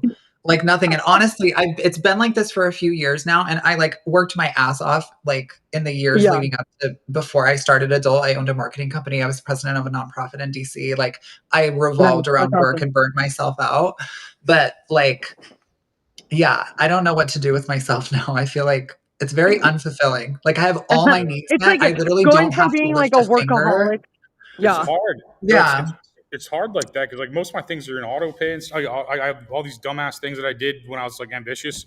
Like just like do the same thing you're saying, basically like in marketing and internet stuff. I'm like, so I mean, I'm like, okay, I guess everybody else has now what? I'm like, I would just sit with my own thoughts. Like, what the fuck is this? Like, and I'm like, do I want a Tesla? I'm like, everybody else has a Tesla. Should I get a Tesla? I'm like, what do I do? I'm just like, what do I do with myself? I feel like I don't have goals right now. I feel like I'm like, I already did them all, you know. So I like wake up and I'm like, I eat a big breakfast. I like eggs, bacon, like looking at I'm like I love being in towers. I like look around, I'm just eating bacon and shit. And I work out, I guess, and I'm like, what do I do? Everybody else like I basically like rode under the arch today. I do that every day. I ride under like a national fucking thing that people come here to see. I just ride my bike through everything and just like fucking do whatever I want. And like I don't know. I'm like, that's kind of I don't know. I'm just like, what do I do? I guess I tour. I closed 6 tour dates last night. So I'm playing like nice. I'm gonna complain into a microphone in a fucking theater in Florida now. It's like I went from nice. I'm like, did you know I hate this? In Florida. Yeah, yeah. Where in Florida? Well, Ocala and Boca Raton. Ocala's the bigger one, and Boca Raton's like a smaller show, but still big. Okay. Wait, when is it? November. Do you want to host one? If you tell me to, yeah, because I was only, I mean, I'm just pushing Europe back because I can go whenever I want to. I was going to go on November 8th because that's when I'm done in New York, but like I would love to come back to Florida first because I love Florida. And Boca's not that far. It's like Boca one's it's a smaller club too. Yeah, that'd be easier to host so it's close to you too. No, if you want to do, do it. Let's do it. It's great promo. And hey, if you come up with some jokes, maybe you could do a couple jokes. I'm actually filming my first live comedy show in New York. Lainey is setting it up for OFTV, and I'm so excited. That's so cool. That is yeah. Oh yeah. Yeah, comedy. Yeah, I'm doing a comedy show at the end of the month, and it's like the first one I've done like all year. So I'm like, maybe I should write new material. Maybe I should just regurgitate like old shit. I don't know. Get inspired. Get creative. Express yourself through it. Yeah, you know, totally. have fun. I love making people laugh. I took like a year off ish or something like that. I did like maybe like one or two, 3 shows. But then last night I was mapping it out for 2016, and I booked like a bunch of stuff. I got like just out of like I answered part of my emails, and I got like so many shows already. I'm just like, Yeah. It's like one day you just get old and people just hand you shit. I remember being like 19, just like trying to work for it really hard and just being like, oh man, please let me do a show here. I'll sell tickets. I'll look at, and now I'm just like, I need more money. Like when I'm talking to it's like, can I do three shows here? They're like, yeah, you do 3 shows here. I'm like, all right, cool. You know what I mean? It's just like, Nice. I'm That's playing awesome. like a huge cannabis festival, a bunch of other shit. It's like this fucking, I'm just like, I don't know. I booked like probably 6 shows last night or more. You know, it was like fucking, or 6 different situations. I was like, I don't know. Hey, so the island boy never got back to you? No, he never answered. I pulled it up there. He did say he was going to be He here. like promoted him and tagged him in all the shit, and then he just. I knew when he. That's I okay. knew. I think. I feel like I've accidentally done that to so many podcasts. It was never on purpose, but like I got all the promo and never showed up for whatever reason. I always felt that. I think he's just like 20. You know what I mean? So he's just like He's doing- 20. No, he's young, huh? 20. or he's like 20. So he's like a kid or something. So it's just like He's probably like making out with his brother or something, you know? Yeah, I was so excited to call him a brother fucker. dude, that's you guys are crazy. Me too. I was like, so do you and your brother have an OnlyFans, or what's the deal with that? I think they got rid of it. But here's proof. Wait, they did? They actually had one? No, they had one. Yes, they did. That was real. No, you really did that. Whoa. They See, did. Like, so you That's know I'm not crazy. making it up if you're watching at home. This isn't false advertisement. He literally said he was going to be here, so it's not false. It's Yeah, not false. sure. Oh, he put me on the Yeah, flyer yeah. and he's like, they got a fucking tranny on there. I'm not showing up. I mean, you think it'd be pretty not judgmental, especially after like probably fucking his No, brother, no, you know? they know their judgment knows no bounds. Don't assume good things. Not about them specifically, This but is true. just about. I don't know him, so fucking. I mean, the things I don't know him him either. I'm not talking about him. It's just men in general. Like they will do horrible things 15 minutes before judging you for being queer. This is like true. you're queer. This I is just true. murdered this homeless chick, but fuck you, tranny. Like, Yeah, right. Dude, I'll be like my friend Mike was like he's like I don't know the terminology. I'm not like in the world, but he's like trans. He's like trans. I'll have her on the show, or whatever. He goes by Michaela now. I'll have Michaela on the show. I'll call him Mike because he's been my friend Mike for 20 fucking years, just out of like habit, and like the entire everyone in the comments will just like call me all these fucking names, and I'm not mean. He's on the fucking same show. Like I wouldn't even invite somebody if I ever talk to him. Or if I don't like somebody, I don't talk to him. It's like I mean, I'm like I don't know. Oh, it's they go by a she now. Yeah. It goes. Do they?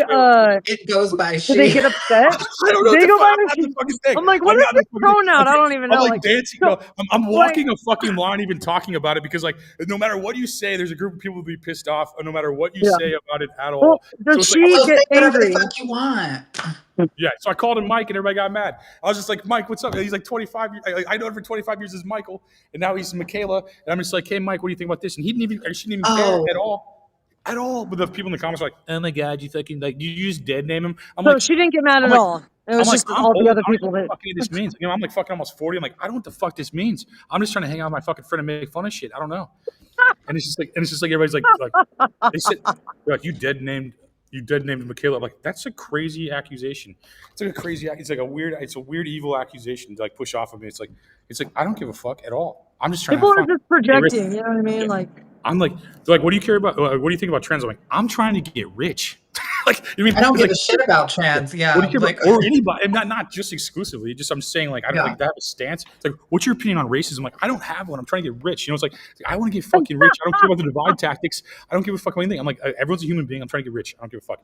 It's like, I was like, well, do you like them? There's only one race, the human race, you know, and you say that all the time. It's like, do you like trans? I'm like, well, are they rich?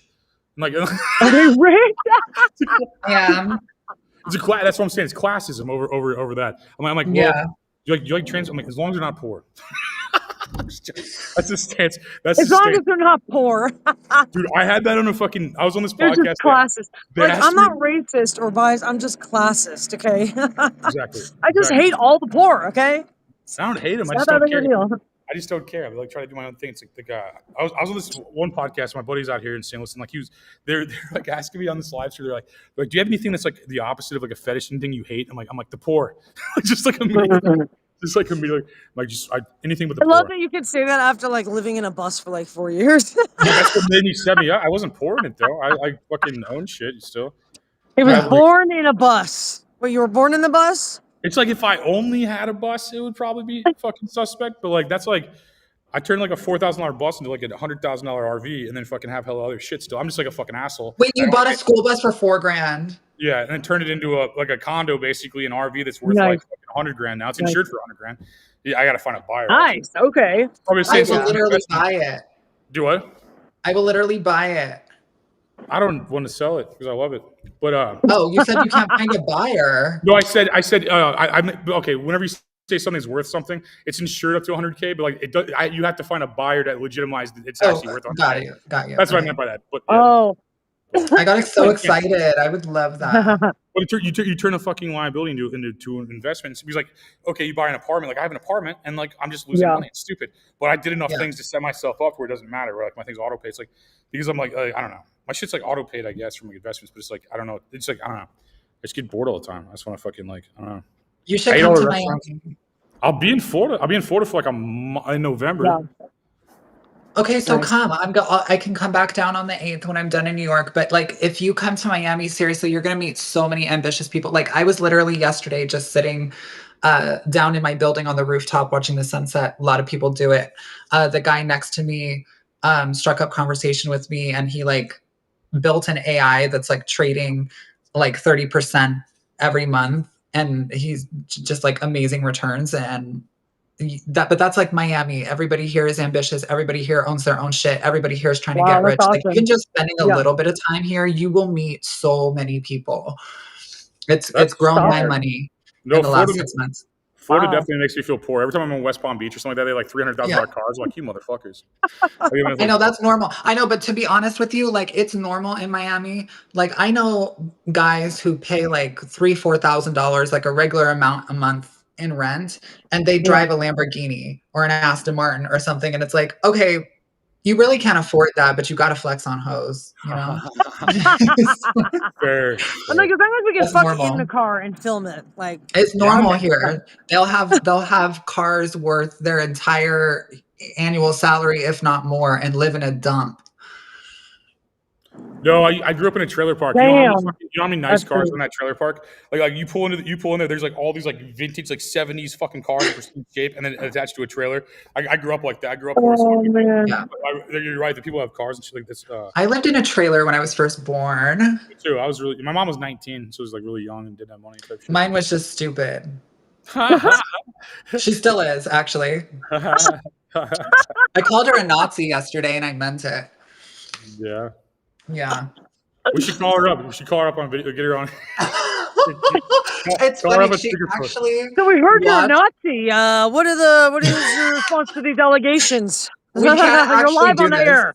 I would actually. We can't do it tonight, but I would love to do that. Like, because she wants to be back in contact. I haven't talked to her in a few years. She wants to be in contact with me so badly because she thinks that I need. If you want to be in contact with me, you have to go live on the Anthony Rogers show.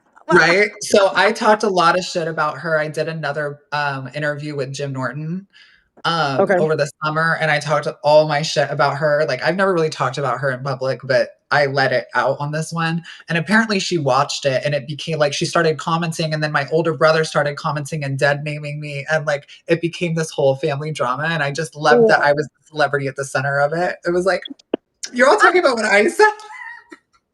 We'll call her up. Call her on speakerphone. Hell no, I'm not calling that hoe. What's her number? I'll call her. Fuck her. I don't know her number. She don't know emailed me. She doesn't have my number. I make sure. You don't know your mom. You're like, no, I don't know her number. I'm gonna pretend to believe this, but I'll give you her email. By the way, my phone is about to die. Okay. Just giving you a heads up. Yeah. Were you at XRCO? I'll have a charger. What's XR? What's that? Nikki, were you at XRCO? No, not right now, love. Oh. In May, XRCO, the Critics Awards at Broadner's in Hollywood. Oh. I'm confused. I was asking, were you at the event? Oh, no. Where was this? May. At Broadner's in Hollywood. Oh, wait. Was this the AVN thing? No, you said XRCO. Oh no, I think I only went to the AVN event. I think it was in like last November. It was almost a year ago. It was January. Last January. No, not the. There was an AVN party before in LA. Gotcha. before the AVN Awards. the nomination party or like Yeah, it was the pre-nomination party or something nomination like that. party. And then, Yeah. oh wait, and then there was another AVN thing. It was called like House Party or something in like July. I went to Yeah. that one, and then I think I went to XBiz. But there were a couple I missed because my agents didn't really tell me. And then like the night of, people like, "Are you going?" And I'm like, "I didn't even fucking know this was happening. Like I would have like bought an address and shit." Like, just went right over my head. So Yeah. but yeah, what's NXR? Say it again. XRCO, it's X-Rated Critics Organization, I think is what it Oh, stands for. okay, It's like the Critics' XRCO, Choice okay. Awards for porn. Oh, okay. I don't think Yeah. I've ever been to that actually. It was wonderful. Dirty Bob's great. It was a fun time. I thought I recognized you from there. That's why I was asking. But Oh, that okay. whole night was like a blur. I was Do they have an open bar? Because I feel like they always have open bars at a lot of the events, and I'm like, dude, it's well, hard I mean, not to every get bar trapped. is open. Yeah. Fair. Yeah.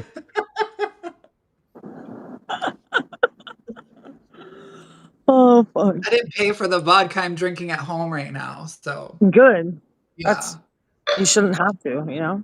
Yeah. The guy actually, I broke up with him because he couldn't get it up. And I was like, do you know who I am? Do you know how many men on the internet are lusting after me right now? And you literally just can't, you know.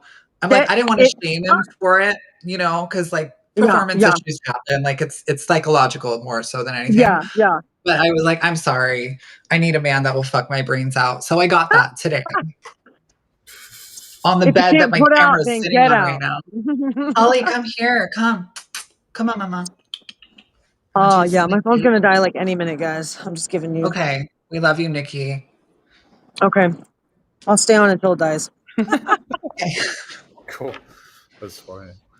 No, I'm in Florida till the 7th through 15th at least. I'll probably stay in Daytona, honestly, because I like how white trash it is and how cheap it is. And like, Yeah. I like the $60 hotel room staring at the beach while I just smoke weed like this. No, just stay in Pompano. If you want a ghetto experience, stay in Pompano. It's in between Fort Or how Lauderdale and about Boca. Hollywood? Hollywood, Florida is also super ghetto. And that's close to Miami. That's super close to me. Well, Boca is too. You're in South Miami. You're south as Florida goes, basically. You were right by Fort Lauderdale, I think. Yeah. I'm south of Fort Lauderdale. It's like Miami, Hollywood. I fly into Miami a lot, but I haven't spent a lot of time there. Like I feel like it's not my style, but I would check it out. Like I would. Yeah, it's so fun. I'll tourist it for sure. I've never I don't know much about it. It looks cool because I like you have a lot of towers. So I like fucking towers. I like architecture like that. So like that's why Miami seems cool. You then you're gonna love it. Hold on. I'm trying not to show people my entire apartment. Cribs. I hope my neighbors aren't out here right now. Yeah, that's fucking majestic as fuck. That's so fucking dope.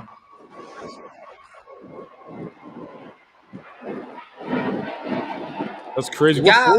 What floor are you on then? The plane is out. I'm on the top floor. What floor is that? How many up is that? I mean, 32. That's dope. Yeah, my building. It's not that tall, actually. I was actually higher up in Chicago, but I wasn't on the top floor in my building there. Yeah, my building's only like 30 something. It's like 30 something too.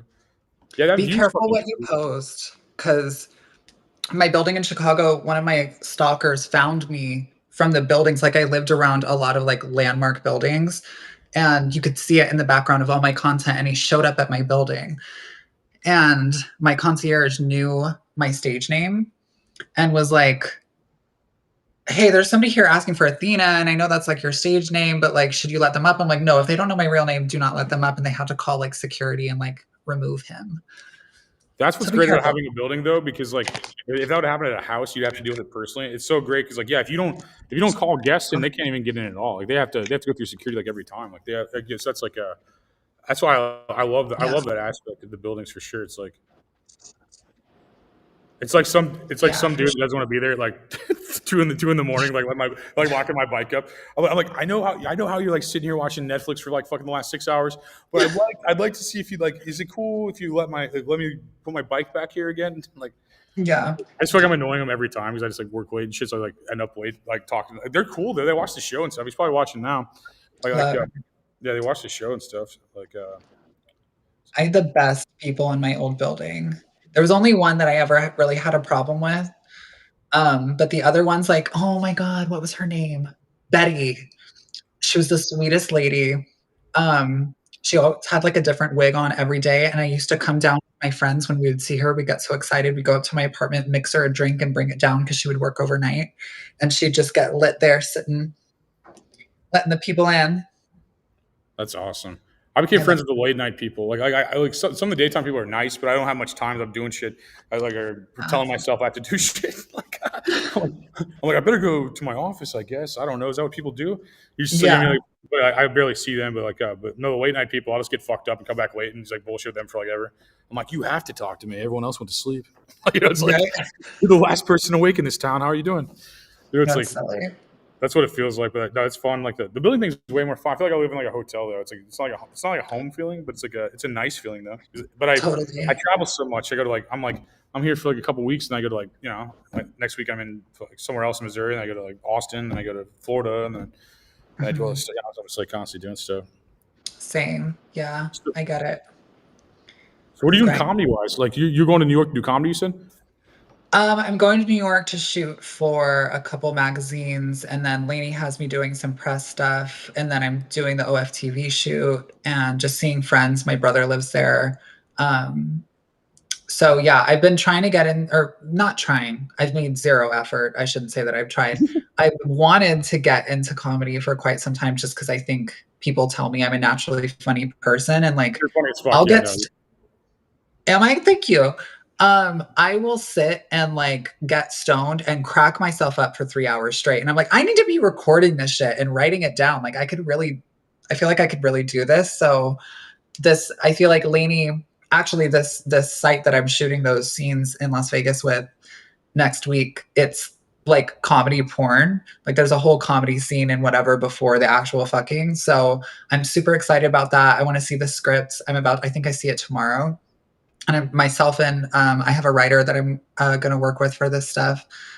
We're going to go through and like make it my own, I guess, and then work on the comedy show in New York. So I'm super excited about it. I feel like I could do it. I was a drama kid. I went to a performing arts high school. I could totally be a comedian. That's harder than comedy, probably. Like theater's probably harder than comedy. Like comedy's easy as fucking. And you have a good. No, I noticed that when I first met you. I'm like my first two things I thought about. I'm like you're really smart and you're funny. It's like you're like the way you describe things. I'm like you work fast. Like most of those people I met there were like that. Like I feel like you were smart and funny. Like I remember that right away. I was like, that was the first two things I realized. Thank you. So it's comedy's easy is what I'm saying. Like if you could naturally be funny, like you can, it's literally just like talking for 30 minutes is basically all it is. And then eventually, it's super easy. Like I think people like glorify it or something, but really I just don't want a job. So it's just like I feel like that's like the main thing. Like if I was being honest, it'd be called the Anthony Doesn't Want a Job comedy tour, and I would just be like, I'll just be like, I'll say whatever. I'll fucking say what I just don't want to fucking work. That's how I feel mostly. But it's like I don't know. It's like. People think it's an art or something. They're like that was really hard. Like, well, like I was on like when I did like that Maui show, I was on like the plane that's like, oh, it must be really hard to do comedy. I'm like, dude, flying over the fucking ocean is way worse than doing comedy. Like I thought I was gonna die for fucking 8 hours, and you're like, comedy sounds hard. I'm like, no, this was fucking hard. I'm never coming back there. It's fucking 8 miles over the fucking ocean. I'm like, never doing that shit again. I'm just like the whole time everybody's sleeping because they're retarded. They're like, I'll just fucking sleep, whatever. I'm just like, I'm gonna die. I'm over the water. If I crash here, I gotta fucking swim back for 3 months. You mean if I don't get eaten alive and sunburned and all this shit? I'm just like the whole time. No, you'll probably catch up with one of those girls, the two girls that are rowing from LA to Australia. You can meet up with them. Finish the journey. I love your optimism. You have more followers than them. They would probably be happy to have you on the boat. They always save me because of followers. They'll be like, wait, is there a person in the water? Hey, how many followers do you have? Exactly. That's how 200? Fuck you. Yeah. That's how the Titanic would have been. We got some lifeboats, but only for people with over 100,000 people. If you don't have over 100,000 people on Instagram, you cannot get the lifeboats. Like, it's just like, all right, people with 200,000. Just like, or like, I guess you're down. Like, all right, that's hilarious, dude. Did you ever see the fucking? Did you ever see that like SNL like back in the day where like it was like a Titanic spoof where they got all like they get like the first class people and then they'd be like, all right, first class luggage. the fucking luggage before the people. They're just like filling the boats up with like rich people and all their belongings and shit. They're like, it's like We're getting there. We're getting to that point, I think, in reality, the modern day version. no, it's It's terrifying. going to be like, we'll have space for your mansions, but not the masses. They can die on Earth. No, We're that's gonna go to super Mars. terrifying. And it's things digitalized and globalized and stuff. Like, I mean, it's just like, I mean, it looks like, I mean, like I go back and forth on this. Like, I'm like, are we in like end days? Because like we're so close to globalization, all that weird shit, or is it just a bunch of dudes that like want to be the guys from the end days? They're just like pretending they are, and like I'm like, Yeah. because like, dude, Trump's got so many antichrist like abilities and stuff like that. I mean, Rumble's gonna get pissed at this one, but I'm just saying like Trump has so many like fucking like antichrist abilities. Like I think he helped move the capital of Israel to like wherever the antichrist moved it to, and like which happens in like the like I don't you probably don't give a fuck about religion, but I'm just saying like I in the know book of, Revelations well, actually, so I'm familiar with like yeah. how that's supposed to go. I think he's also low key trolling. I think he's also using it to his advantage in terms of like his base is super religious. And so like if he can make himself appear as the Antichrist, right? Because for like Trump to work, he has to simultaneously be like God's guy, but also like Satan to his base's enemy. So he has to like simultaneously create this. And the enemy has to be like simultaneously weak and strong. I'm like, how are we snowflakes that like want to cut our dicks off and like run around with rainbow hair, but we're also like terrorists and we're coming for your kids? Like I don't understand that whole part of it. It makes no sense to me. But yeah, I think about being in the end days all the time. I just think that like that's main character energy and I would be born in the end times. That makes sense. I feel like I would too. Like I would have begged to be here probably on the other one. I'm like, dude, I want to see the end of the world. Let me see the fucking other world. Put me down. Yeah. There. I probably would. That's how my soul is for sure. So you think that too? You think we are in end days? No, I think it feels like it intentionally. That's true. I can see that too. Just to I think keep us that's weak. created because like literally 6 months ago, I feel like none of us felt this horribly about the world. You know, I think it's a moon right now temporary too. moment. The moon's crazy right now too. It's like I feel like it was like a full moon since like fucking Saturday. It's a super full moon, yeah. It's like I mean I think a lot of that stuff. I mean it's just it's a weird time. I mean so I go back and forth about like okay we're doing like a digital ID. We're doing like banks are gonna just like we're getting rid of cash. It literally and Israel wasn't even a country like when the Bible was written. So it's like crazy that Israel's in the book of like the of Revelation. And like, Yeah. it's such a weird thing to think about, and I put it all together, and I'm like, dude, I would be here for that. I mean, like, you want to be like partially scared, and the other part you're like excited. You're like, I get to live, I get to see this. That's kind of cool. Yeah. I don't know. I'm not really afraid of dying. I'm afraid of what comes after. You know, like the brand new song, like brand new lyrics. Like I feel like I'm not afraid to die. I'm afraid of what comes after. I'm like, dude, I don't want to fucking ever pay for my sins ever, or anything like that. I don't want to deal with any of that shit. I'm like, you created me to burn me. That's fucking crazy, bro. It's like fucking, it's like, man, you made me. It's your fault. Like if I'm bad, it's your fault. You made me. You know what I mean? It's Yeah. fucking, not to be rude, but I'm just like, dude, I didn't create myself. Like, you know what I mean? It's just like, I'm not trying to be rude. I love God and I appreciate everything he's done, but I'm just like, you can't blame me for fucking being shitty. Like, Yeah, I don't understand the whole like God got a teenager virgin pregnant that is also him and then killed him to forgive your sins. But you're only forgiven if you love him for doing that. And the whole thing just seems like circular logic to me. And I just can't get into organized religion whatsoever. I'm not an atheist though. Like I am very much spiritual. I very much believe in like a creator and everything. Jesus would have too. Jesus would have thought religion was ridiculous too. Like I think personally, Yeah. like, I think personally Jesus was God on earth. I do think that, but I think religion's fucking bullshit. And I think that like I think he was definitely punished. And I think like I think look like the book of Revelation. We're talking about Israel earlier, and I mean this is probably stupid to talk on YouTube about Israel, but I think that basically like I mean they're just if you look at anything, man, there's like they seem like the synagogue of Satan. They pretend to be God's chosen people while they do all these terrible things. And probably the Palestinian people are probably closer to Jewish origin than the fucking Eastern Europeans that pretend to be Jewish in the state of Israel right now. So it's, I mean, like genetically speaking, if it is about genetics, and that's what they're claiming they are of the 13 tribes and they're God's favorite and chosen people. I mean, and that's Old Testament. That's like not the New Testament. The New Testament, Jesus Christ died and all that's bullshit. Now that's all fucking old and Jesus Christ, New Testament. But I'm saying like if they are truly that, I mean, they're Eastern Europeans pretending to be Jewish. That's basically what they are. They're Eastern Europeans that are pushed there post World War II, pretending to be Jewish. They have a star like David never had a star. Like I mean, Morning Star did though. Like, oh, it's David's star. Okay, yeah. Where does it say that ever? I mean, it just makes sense. Like it'd be a rock or something if it was for David. You know what I mean? Like, what the fuck? It's like so dumb. And like I just look at this and like they just seem evil as fuck, dude. Like, just seem super fucking evil. But here's the thing: most countries and governments do. So I mean, so is ours. So is everyone else's. It's like every government seems evil as fuck to me across the board. And I'm just like, I just don't want any involvement, man. It's just like you were talking about like being stressed out the other day about that. I'm like, dude, if I focus on that, I would be too. Like, it's just like I can't even watch that. It's like every 5 minutes, it's like war, famine, disease, fucking like you literally. It's just like, dude, I can't. I don't know what their end goal is with creating all of this chaos. I could see like a corporate state, the first like corporate owned country, like WALL-E. You know, you remember the kids movie WALL-E, where everything was owned by that one corporation and they just like destroyed the planet and sent everybody up to Earth. I don't think they would be kind enough to send a ton of people like up into space if Earth became uninhabitable. But yeah, there's like a million things going through my head every day. I find it hard to like turn it off recently.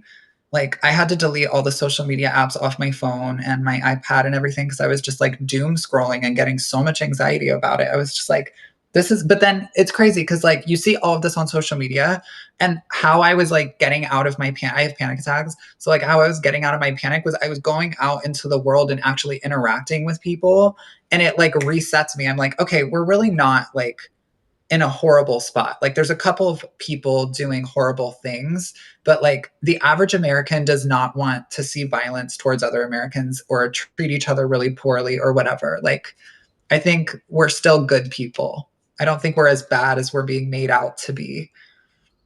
No, I think you're absolutely right. Like I'll work out to achieve that. I like ride a bike for like miles, like lift a bunch of things that are heavy or something like that. And then like once I do that, I'm like, oh yeah, that's for clicks. That's not real. You know, I was like, they're trying to get clicks. Everybody's just trying to get clicks and get paid on the job.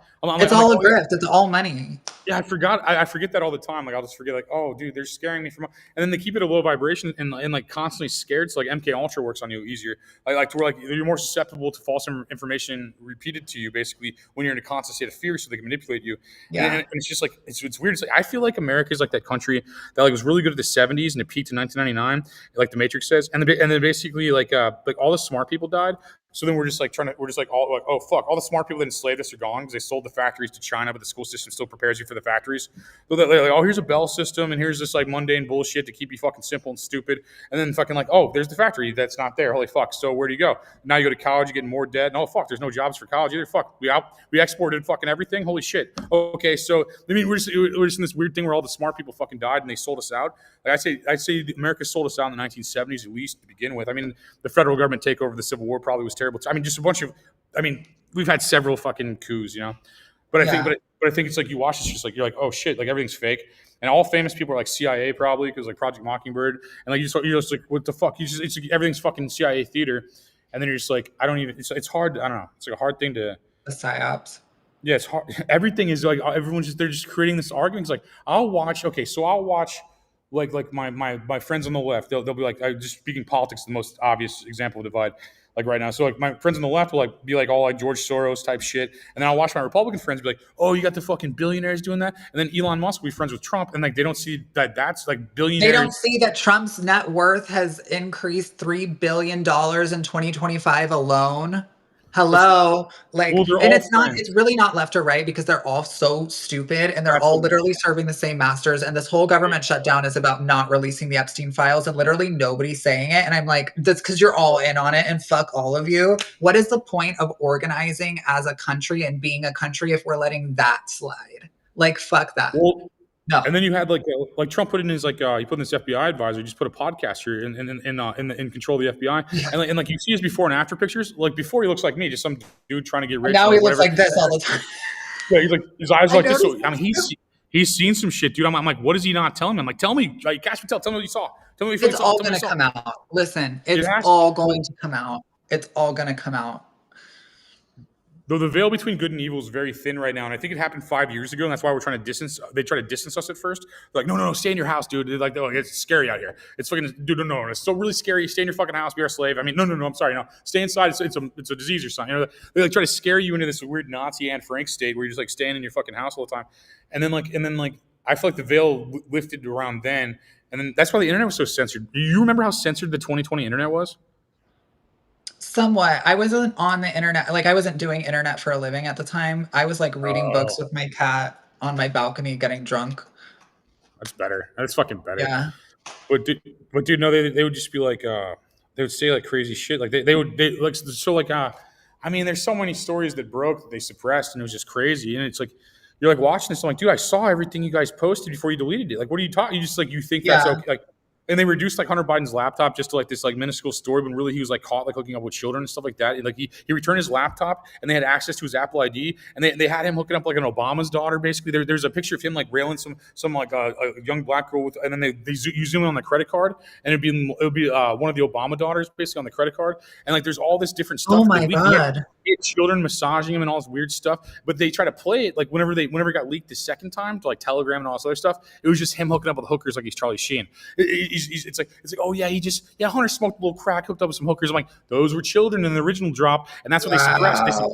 They suppressed it the day before the 2020 election or whatever, or I forgot the time frame. Whenever there was a 2020 election, I think that's they suppressed all that stuff like right before. And it was like super weird. Like I watched them just suppress all the stuff and ban anybody. I had a local like news thing at the time, like called like St. Louis Times. They banned all my accounts for sharing that stuff, and they went through this thing. Like I got deleted on like January 6th also just for running for office. Like they're just like it was like it was weird. Like so there, and then you did that to all the Republicans. So now the Republicans who like Trump, who everyone tried to put in jail, is trying to do it to everybody else now. And I'm like, dude, yeah. Trying to kill and imprison that man made him a tyrant. You know what I mean? It's just like that guy is. You mean it fucking freaks me out, like with the ICE stuff like that. Like I mean, dude, that's like Gestapo shit. I'm just like, I almost feel crazy saying that shit because like I don't want to be like, you mean this whatever happened. I know, but we need to value our free speech more than like anything. And if you think something, it is your right as an American to fucking say it. That's real. And I really don't give a shit what any dictator thinks about that. I love that. That's real as fuck. That's real as fuck. And like I was like, and like I go back and forth. I know a lot of people that know Trump and stuff like that. And I know I was like I know some of his friends and stuff like that. And so it's like, but it's. Do you know what's funny? Do you know what's funny? So do I. Because you're in Miami. You're in Florida. They fuck me, and they fuck me. Is what I'm saying. 85% of the men I've ever been with are MAGA, but they're like totally anti-trans, like publicly, and I'm like, what? Make it make sense. Like I don't understand like how they're bought into this whole like political branding that they don't even believe in. But I feel like that's happening. That's happened on the left too. I think it's just a lot more apparent with MAGA. Dude, can you name high up people? Because that's hilarious. Yeah. Huh? Like, is there anybody I know? Like that's funny. I can tell you off camera. I'm not going to tell you on camera until I'm out of the country. That's fair. When I'm out of the country, I'm going to be exposing every DL man that I've ever been with. That's funny. Yeah. I feel like okay, so dudes will never admit what they're actually attracted to. Mostly they're just genetically speaking, because it used to be like they'd bang a lot of fat girls and not tell people. It's like the same kind of concept. In my opinion, the way public perceives things, basically, like you're supposed to want like this like Barbie thing that's like fucking retarded, and you like pay for all our bills and shit. Like that's what they like teach you. They're like if you don't have this fucking retard pet fucking blonde girl, you're fucking retarded. You know, they'll try to push that thing. So then if you skew out of that at whatsoever, which I think trans would, and I also think fat girls would too. And I mean, no disrespect to either market or person, but I'm just saying that basically I'm like that's why they don't admit. They want to seem like they're only cool, and they live in a world of delusion where they don't do anything cool, so they lie about everything. And they're not comfortable with themselves, but they're not authentic to themselves or anything like that. No, it's not at all. But they will literally marry a woman and ruin her life while fucking twinks and trans women on the side. And it's really fucked up. And like, yeah. I realized recently that like the only thing I think progressives in the past 15 years have really accomplished is making it okay for men to be gay, but women, it's still like, oh yeah, it's hot, but you just need some dick and you'll go back to being straight, and being trans isn't okay. And like, I'm thinking about all of these things, and it's like, no, men literally can just fuck other men now, and like we've accomplished nothing else. That's so funny. It is a man's world, I guess. You know, they only excuse the men. It is. Yeah. But I think like I like my personal views is like I don't really give a fuck what anybody does. I just don't want to be like told I can't say shit because I hate that shit. And I try to be polite out of like common courtesy. But ultimately I'm just like, dude, like I'm from the Midwest. I fucking like say all these words and shit. People just like be like, like when I heard someone be like the R slur, like, did you say the R slur? I'm like, retarded is the R slur? I'm like, holy fuck, everybody's dumb as fuck. You mean it's like this weird thing, like I'm like free speech in the same way that I think you should be able to do whatever you want. I think I should be able to say whatever I want. And I don't think there should be a protected class of people. Like I don't think like trans or Jewish or black should be a protected class of people we can't make fun of and we can't insult. But I do think when insulting becomes assault, that's insane. If you're like fucking serious and you hate shit, I mean, you're allowed to think that shit, but it's fucking nuts.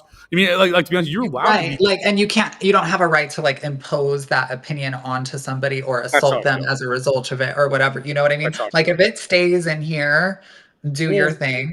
You could even talk about, but you can't impose you can't impose your culture on me. I can't impose my culture on you, more or less, in the dumbing down of like in the reduced way of saying it. Like I think it's more that's how I feel. That's what freedom is. It's like we're both allowed to be ourselves, and as long as it doesn't become assault, that's the line, in my opinion. When it becomes like past words is when it's a crime, from my perspective. I think you can say whatever the fuck you want. And I think there's no protected class of people. I don't think like you could just because you disagree with the Jewish person makes you anti-Semitic, or just because like there's something it's like such a reduction of thinking basically. And there's only like one race, the human race, so we're all just human, and that's like the main thing we have in common immediately. And like I just don't fucking like I was forced to care about all this shit. I feel like the media made me care about this shit. Like I just think you're funny. Like you're just serious. You're fucking funny to me. Like in my opinion, like porn stars have like the funniest sense of humor because, in my opinion, and what I do, they're funnier than comedians. Like I mean, that's what I care about. Like I said, I'm more about being rich than I am fucking like just being like I don't know. It's like, and I think most people just don't give a fuck. They just want to be left alone. It's like I don't fucking care. I just want to fucking do my own thing. I don't want to fucking. I feel like I have to talk about and explain what my fucking opinion is. You almost have to have a fucking opinion on it now. It's like weird. You know what I mean? Yeah. It's like to me, that's how it feels. Like as a person, just watches society and I don't really take much part in it. I get drunk and do whatever, but I don't really, it's like I don't take much part in any society. I feel like as if totally. Yeah, my mom recently posted. I don't look at her stuff, but my brother looks at it and sends me screenshots, and we make fun of her. She posted this thing after Charlie Kirk died that said it had like the coexist like bumper stickers, and it has all the different like religious symbols. My mom used to like point those out to me and be like, this is like how the world should be, and like everybody can do their thing, and like the world will be better when everybody is free to express themselves and believe what they believe and whatever. Now she posted this thing where it had coexist and it was crossed out and it said convert, and it was like all these different crosses into all of these things, and I was like, what the fuck happened to you, bitch? Like, you are batshit crazy. That is insane that you think that you cannot coexist and everybody needs to convert. Because I saw that. My brother sent it to me and I was like, or what? Or what? Convert or what? There's something unresolved. I don't know what it is exactly, but I feel like I should tell you this because my mom's dead. Talk to your fucking mom. Talk to your fucking mom. Even if she's insane, talk to your fucking mom. My mom's dead. Can't talk to her. Just in my opinion, like I argue with my mom all the time. Like my mom thinks I should have fucking got a job at fucking Kmart or Target or some shit. Never did this shit. I mean, like you're gonna disagree with your fucking parents. My parents thought I was a fucking loser until fucking 5 years ago. You know what I mean? I'm just saying like as a person with a dead mom, talk to your fucking mom. Work it out. I get it. I Even totally get where you're coming from. Nuts. I just can't. And I don't know your whole story, and maybe there's reasons you don't explain why you shouldn't. But I'm just saying, like, life's very fucking short, and everyone's wrong all the time. And like, if we judge everybody for being wrong, we'd be with no one. Like, I mean, it's like everybody's fucking insane all the time. You mean, and like, I'm not excusing what they say or how they make you feel or anything like that. I'm just saying, like, sometimes you just have to see how people are and just work with them regardless. And that's my goal. It's like I was like same with my stepmom, for example. I'd always argue and stuff like that. And I'm just like, one day I just came in and I'm like, you know what? I don't have to fucking agree. You don't have to like me, but I'm around. It's like I'm just fucking here. It's like I'm just fucking hearing that. And I feel like family's so important. And I don't know. I'm not trying to push my shit off. It is, but she's very poor. She's very poor, Anthony. Yeah. Okay. She's poor. Never mind then. I'm just joking. Fuck the point. I'm just joking. But no, that's a funny premise though. Great fucking deflection out of that. Like a high IQ level of deflection out of that. But I'm just saying just it's important, and like you could fucking completely not give a fuck about what I'm saying. I just feel like I was supposed to tell you that because I think that's I appreciate it. No, I hear people like that. I'll be like, well, I'm not seeing my mom for Christmas because this. I'm just like, I just want to flip out. I'm just like, are you fucking kidding me right now? I'm like, totally. I'm like, my mom's fucking dead, dude. So it sucks. But I'm not trying to push it off on you. Like that's my experience, not yours. So, I mean, to be completely honest, but it's like, no, I feel that. But family's very important. But like, they disagree all the time. My parents fucking disagree with everything I fucking ever did. I got too fucked up. They didn't like how fucked up I got. They didn't like how I fucking thought it works for fucking idiots. And like, they don't like, I'm a different kind of person. They thought they had this like rhetoric to where like if you didn't have a job, you're some kind of loser. And I'm like, I don't think having a job or not having a job is a determination on your character, whether you're a loser or not. And I'll say it in fun, like, oh, you work at a gas station, but I don't give a fuck if you work at a gas. I don't give a fuck where you work. It's like if you're fucking doing your thing and you like nobody wants to work, that's why they pay. I mean, it's like I don't know. It's like I make jokes about. I don't care if anybody's poor. Some of the best people I met are poor. I don't give a fuck. Yeah, agreed. It's all laughs. Yeah, it's just fucking exactly. It's like when you reduce it, you just want to be happy and accepted, and everybody be cool. You know what I mean? That's what we want. We want everybody to get along. I think that's the fucking. I mean, it sounds lame, but it's real. It's just like love's like the highest frequency, and then like authenticity behind it, probably, or I don't know which I don't know which is higher, but they're both really high. And I think if you're being yourself, then I don't give a fuck. That's what you know what I mean. Dude, if you're happy and shit doing your thing, like, and same with anybody, man. It's like if anybody's just happy doing their fucking thing, it's like I don't give a fuck, man. It's like, and you feel like you have to have an opinion on everything. It's like it's just crazy, man. It's like this weird, like, I don't know. They made us all fight each other instead of like the 8 people like fucking repressing all the things. Right. I was like, do you know how great the world would be if like the top like 10 people, if we just ate them? It's actually so simple. It's really not complicated. That's why there's so much panic right now. I think all the old world people, like when I see like okay, for example, like when I see like King Charles of England, or even saying it felt wrong. So I see he's like a king. I'm like he's like the dude just plays like Tea Party for a fucking living. That's insane to me. He's just like I'm just sitting here. Yeah, I got a crown and all this. I'm like dude, I don't recognize that. You mean I just don't even recognize that as a thing. It's like you have no authority on earth at all. It's insane. Like to me, that's fucking insane to be a king or be a ruler. Or, agreed. I mean, to be anything is insane. And like I don't know. It's like who wants that? Like who wants to just be like, I don't know. It's funny in jest if you like you mean like this is funny in jest and it's good marketing for like Elvis the King of Rock and Roll or something. It's good marketing, but it's like dude, like who wants to? I just want to. I don't know. I don't even know what I want to do. Like you know what I mean? Like you're in the same situation as me. Where you probably have ultimate free time too. Where like I'm just like, I guess I'll shamelessly self promote until I die. I don't know. Like what do I? I mean, what do I? I don't. You know, it's like I guess that's my plan now. I don't know. Like I'm starting to unpack it and like figure out what I actually want to do. I haven't pinpointed it, but I feel like I'm getting closer. And it's not about like being in a specific industry or like having a specific kind of job. It's more so about like,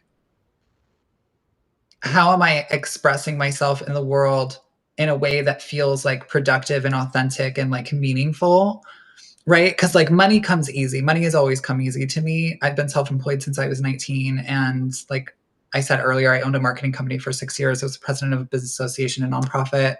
I was iHeartMedia's CEO to know when I was 23. I was spoken at Ivy Leagues and blah, blah, blah, blah, blah, blah, blah, blah. Like I got everything I wanted and I was fucking miserable. Like absolutely miserable. I built a whole life that I thought I wanted since I was a young kid and I hated it. And then I'm like, okay. And then I got the opportunity to go into adult. And then the money just like, I mean, I did well before, but then it just like went insane. And it's like, I think it's a really unnatural position as a human being to not have to earn your dinner, to not necessarily, you know what I mean? In terms of like having to go out into the world and get it, right? Because like I have platforms that I sell content on and the money just flows in every day. I don't have to get out of bed. And I think that's incredibly unnatural. So like trying to find where like, rather than letting it ruin me and I become this unmotivated, stupid, like entitled bitch, I can use it to like build capital, to build things that I think should exist in the world, whether it's technology or art or whatever. So that's what I'm kind of focusing and honing in on now. I think some of the best artists of all time are people that are able to free themselves. I think that's definitely true. Like, I just, it's like a gift that like you almost feel guilty for sometimes. Like I'll just be like I could literally just do whatever I want, and like I definitely worked for it. I mean, I was fucking like starving artist type shit for like 10 years, like to where like you know what I mean, and to where like I mean at least I mean, so it's like. I'll just be like, hang on. But then people get jealous and shit. I don't like the jealousy aspect of it. I wish everybody like saw how I see it as like pro wrestling, like talking shit's just fake and all that shit. I wish people understood like my method of it. I don't know how to describe it. Like a lot of my friends are just like fucking jealous or pissed at me all the time or whatever, and they tell me I live in like a fantasy world and shit. And then like, and which is probably true, but but like the best insult I had was one of my friends called me Peter Panthony. I thought that was the best fucking like that was well played. That was super well played, and I was just like. Nice. And I was like, it's probably even true. Like I'm reflective enough to be accountable and understand like where I am. And I see that, but it's like. But why do they feel like you need to be different or should be different? Or why are they different in observing the contrast between you and them? Because the grass is always greener. The way I present myself on the internet, and the way I like. Okay, so right now I'm talking to a porn star. Like no one in the fucking 50-mile radius can even say that ever in their entire life, and I'm actively doing it right now. That's just my life. And I'm just saying, like, and I hung out with a bunch of rock stars like a week or two ago. It's like I've met every single fucking. I don't know. It's like I'm like almost 40. I'm like 39 right now, and I'm living my 14-year-old dream. You know, that's how I feel. I feel like I'm living. Well, kind of, but I'm not. I think 14. that's a great thing. I don't know. It's about how you frame it. It's about how you frame it and where you go with it. It's not like that's the thing though. Is I don't know what's net. You know, I don't know what's, and it feels weird. That doesn't mean you won't. You will.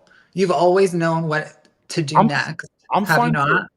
I'm fine forever. Yeah, I'm literally fine the rest. Of, like, say I lose everything, I can sleep my bus for the rest of my life and be fine. I'm literally. Yeah. I mean, I'm fine on so many levels. I have so many safety nets. Like it's a weird. Like when you're. Do you have both your parents still? Yeah. Okay, when you don't have a parent, you don't have a safety net. So it's like I built all these weird safety nets, like while she was sick and all this different shit.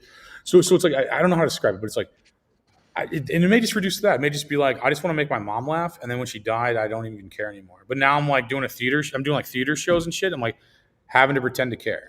It's like, have you ever, who's that clown? Okay, there's this old Italian story, and I forgot that fucking clown's name, but it was I'll just call him the clown or something like that. But he's like getting his hair cut or something like that. And he's like, and then they're like, what's wrong? He's like, I'm sad. He's like, well, this famous clown's coming to town today. You should go see him, and he'll make you laugh. He's like, I am that famous clown. like you mean? Word. Just like, I feel that. Yeah, I get that. And you have ultimate free time too, like most people in your field do, and that's how I relate to like artists and people in your field, because like we freed ourselves to a degree, and then you're just like, what do you do? It's like this weird, like you don't want to feel. I try to help everybody, I guess, because like I was such a shitty person getting here. Almost, I was so shitty in my 20s. You know, I was just such a selfish person, and I was such a shitty person. So I'm like, I just got to help people. I don't know the answer, but it's like it's become past this whole thing. It's like I don't know. It's like. I have too many things, and I don't know if I'm ranting to you. Cut me off whenever. But I'm saying I'm just saying it's a weird thing. I'm like, what do I do? It's like I know I could do whatever I want. I could literally lay around in my fucking pool for the rest of my fucking life. I can do whatever I want. I just don't understand what to do. Nothing has meaning aside the meaning that you assign to it.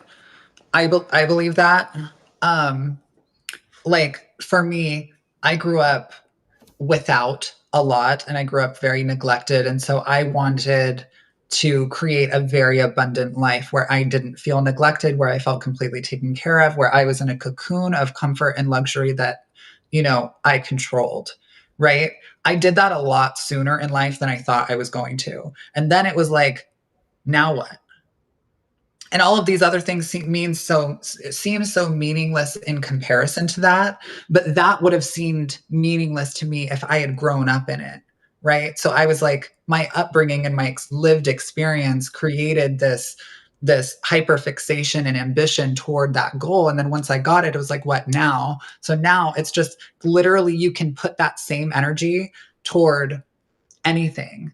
You can find the meaning in it. You can create the meaning in it. I don't think that anything has like inherent meaning. Yeah, I think it's just easy to do comedy at this point. It's just like easy. Like I'm like I would have begged for fuck easy. Fuck easy. Well, it is. I know. I just fuck don't know. Easy. I do things I'm terrified of all the time too. I challenge myself to be terrified a lot. But like I said, I feel like this. Like I don't know. I feel like a millionaire already, and I'm not even a millionaire. I feel like I could literally do anything I want to do all the time. I can still move. I can still do stuff, and it's like I just don't know what to do. I just feel like I'm like I feel like my childhood pet was a parrot. I just like watched him in a cage, and I was just like, that sucks. He has wings. You mean? And I feel like I did that to myself or something. Like I put myself in this like I'm like, oh, I should get a fucking office, and I should fucking do all these things, and I'm just like I'm like, and I worked really hard to do all these things, but then like you do it, and you're like, you're just like, all right, well, you mean everything's like a task. We gave ourselves rich kid syndrome. You're right. And I grew up poor too, and I didn't have a lot of things also. That's probably why I did all these things. I didn't want that to ever be a problem. And I saw in relationships that like when I met my wife, basically, I pretty much just like was like, I have to work, I guess. I was like, I have to fucking like, so the neighbor's going to take my girl if I don't fucking work, if I don't do these things, if I don't fucking act like an adult, if I don't do all this, like, and she's like a teacher. So I have to like, it's so out of my element to go to these events. I barely graduated fucking high school, and I go to like teacher events. and I'm just like, I feel like such a fucking weird person everywhere I go. I don't have my people, you know. I don't have. Yeah. I don't have my mom was like my people, you know. I don't have a tribe. I don't have anything. It's like people like me, but it's like I don't even know what that means. It's like, Yeah. I'm like, okay, what does that mean? How does that? I mean, I'm glad that I'm not hated, I guess, but it's like, and people are cool. I like talking to them. I just don't understand. I'm just like, I don't even know what to do. I don't care what people think. I don't even care what I think. And it's just Yeah. like, I don't know. It's just weird, like new state. And I've been here for about a year probably. And mentally, I've just been like trying to figure it out. Like, I just do whatever I want all the time. And I still act like I still do everything like cheap, like an old man, like my grandpa was like that. My grandpa would go to garage sales and pull out like change and buy all the neighbors' shit with like fucking 15 cents. Like he'd just be like, oh, what's up? You guys selling that chair over there? You selling this? You just buy all their shit. He's like, I'm an old man. I only got like 45 cents. And they'd be like, okay, I guess. And like he would buy all their shit for like nickels. That's like how I feel as a person. You know, it's just like, you know, it's just like a weird, you know what I mean? And they're like, I don't know. Everybody's like telling me congratulations all the time. And I'm just like, they're like, what's it like to be successful? And I'm just like, It's one thing to be like revered and admired. It's another thing to be known. Like actually known. Huh? both are weird because I feel like when you're a kid, right? Like you look up to all these people and they like seem so unachievable, and then you become like an adult and you meet them and you're just like, yeah, I know him. His name's Dave. You know, Dave's cool. Yeah. You know, like, it's just like the illusion's gone. You know, it's like I don't know how to describe it. It's a weird thing, and I feel like people that have free time can relate to that, but not many other people. It's just like, what do I think we just think too much. Probably that. Do you smoke weed too? Hell yeah. That's why. I think a lot because I smoke probably too. And I feel you feel guilty too. You watch everybody suffer, and you're just like, Totally. you're like I'm like, man, I want to help you, but I don't know what to do. It's like I don't. It's like throwing money at a lot of people. They will still, they'll, you know, it may delay some of their consequences. I've learned this where I've jumped in and helped friends or family financially, or with a connection or something in my network or whatever it is that I could offer them.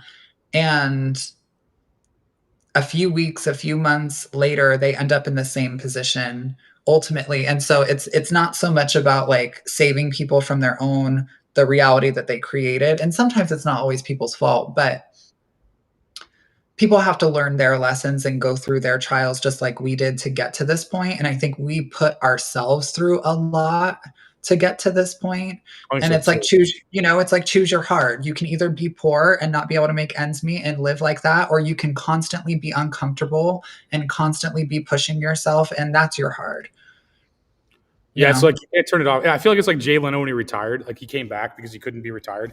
It's like I'll be like, man, I hate working, but then I like love working. It's like this, like same thing. You went from like a corporate world to like marketing stuff. Like that's probably were you trans when you were doing that too, or was that? I've been out since I was 13, so it's over half my life. Okay, cool. Yeah. I was wondering curiosity wise, but so yeah, no, that's smart. Doing like handling your stuff young, smart, and like it's like I shouldn't have winner's remorse. You know, I just shouldn't have winner's remorse. But I feel like it's. Do you ever go find a job when you get bored and then you're just like, I don't even have to work, and like this job's stupid, and like what am I doing? Do you ever do that? Like you're like, man, I should get a job, and then you get one, and you're just like, why did I do this? Yeah, or I'm like, I take on every project, every possible thing I can, even though I don't need it, and I don't even necessarily see like incredible results that's worth the effort. And I'm like, I'm just like keeping myself busy until I die. That's basically what it is. It's just like, I guess I'll just do that. Yeah. I'm like, I already fulfilled the purpose that I thought I'm here to do when I was, a kid. So like, but I think a lot of people feel like that, whether they're successful or not. And that's just like different eras of life and transforming and adapting to your new environment and circumstances and continuing to find yourself in all of these different scenarios. Yeah, like one of my tenants and my friend personally too. He was like earlier. I was telling him like he hit me up around noon, or we're talking. I hit him up around noon because he likes disc golf or something like that. So I was like, I took a picture. I'm like, is this disc golf? This is a cool course here. He's like, yeah. So I was talking. I'm like, yeah, I was riding my bike around the riverfront and stuff. And he's like, man, I wish I was riding my bike at noon right now. And I'm like, well, I wish I got off at 5 p.m. I mean, it's just like grass is always greener type shit. It's like I wish I had a job so I could just clock out and fucking like go enjoy my fucking life for 12 hours and like fucking do that. But I'm like, when you're self-employed, you're always thinking about something. People, I have an ad agency, so people are always hitting me up on my phone, and I love them. I'm not nothing personal, but like I just like so much fucking communication all the time. My job's to fucking talk, and then I have to talk. Draining. Yeah, it's just like you just want to. Yeah, I'm old. I'm fucking old. You mean she's like that's what happens. I'm fucking. I'm almost 40. I'm going bald. I'm supposed to feel like this. I'm old. You know what I mean? It's like that's what happens when you get old. You know. But it's just like a thing. It's like I would be bitching and bored. I'd be complaining no matter what. I feel like I'd be like just unhappy no matter what. Yeah. If you find yourself stuck in that a lot, you like for me, gratitude. I'd gratitude journal in the mornings. Very grateful. I listen to like rock star affirmations on YouTube. I love their stuff. I usually listen to them like right either when I first wake up or right after a workout when I'm in kind of like a theta state. And their gratitude practices help a lot in like finding the things that you're seeing on the other side that you would be grateful for. You find the things in your life. Cause I think like so often we're always so focused on like I've known since I was in my early 20s that I will never be satisfied.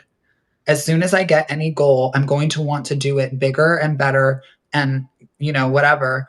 And I'm like, okay, is that a hamster wheel I want to be stuck on? I'm like, yeah, I always want to be growing and expanding.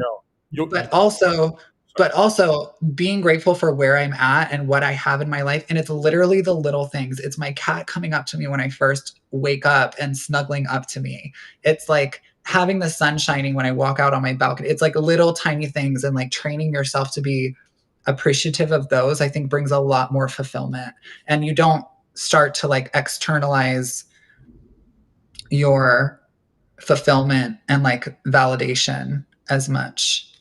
Because you're seeing it all the time. You're seeing your fulfillment and your validation all the time. You don't, it's not going to come from the next accomplishment or the next check. It's already here. No, that's everything. We're very similar in a lot of what you said. Like I listen to a lot of music that like pumps in my head how awesome I am and shit like that constantly. I use like music as affirmations and stuff like that. I find words that like are based on money or like fucking like just ego or something.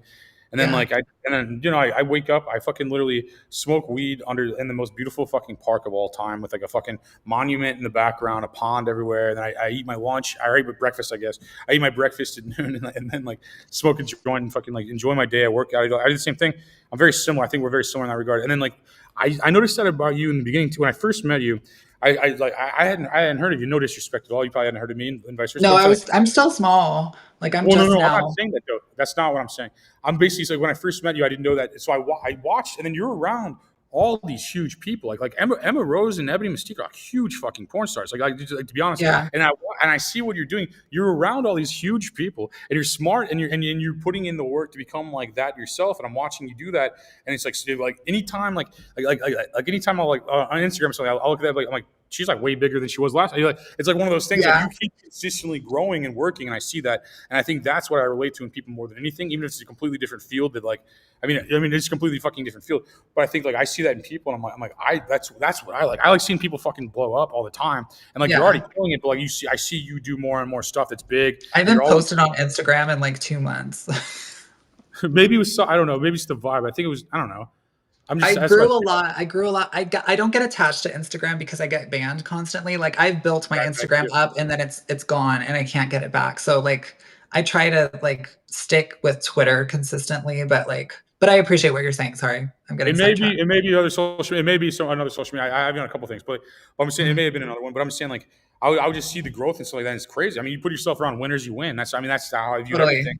And like you want to be at the tables of all the winners. You want to, and that's how I view it too. It's like no matter what field it is, you want to be the best at it. It's like, what are you doing?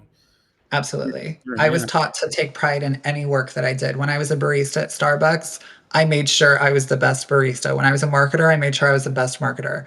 Now I'm a porn star, and I'm going to be the best porn star. So that's I relate to your like your ambition too. Like this is, and is everyone at Starbucks trans? Like, every time I go to Starbucks, I'm like, is that a girl or a guy or what's going on? Is that a lesbian or a gay person? I feel like the stereotype is so true. I don't know. Like when I worked there, I can't say that I think there was one other trans girl that I worked with at one store, but yeah, everybody always said that I made the best coffee, and I always took it as like a queer slur. Like, you tranny, make my latte. Do you have to deal with that, like in a day-to-day thing? No, I didn't. No, so. People are keyboard warriors. I have had situations where I've like been heckled or like had people stare me down, or like there was a girl at O'Hare Airport, or woman, I should say. And this bitch was like my mom's age. Like she was in her early 50s, clearly. And she was looking at me in line to check in my luggage. And she was just like, and I was like, what's your problem? Like, but I think that says more about them than it does about me. I don't treat people that way. I never would treat people that way. And that's like what's important to me. I really don't care like what somebody else's opinion about me is. Like, I don't think that it's relevant. Like that there's that Oprah saying that somebody else's opinion of you is none of your business. And I didn't understand that when I was younger. And now I do. So no, it's really not as bad as like it might seem on social media.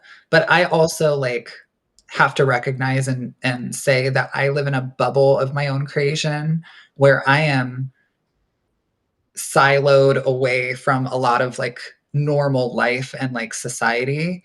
So, when I've been in situations where I've been intentionally made uncomfortable or discriminated against or whatever, it's almost always a poor person. Like wealthy people, classy people, which are not mutually exclusive,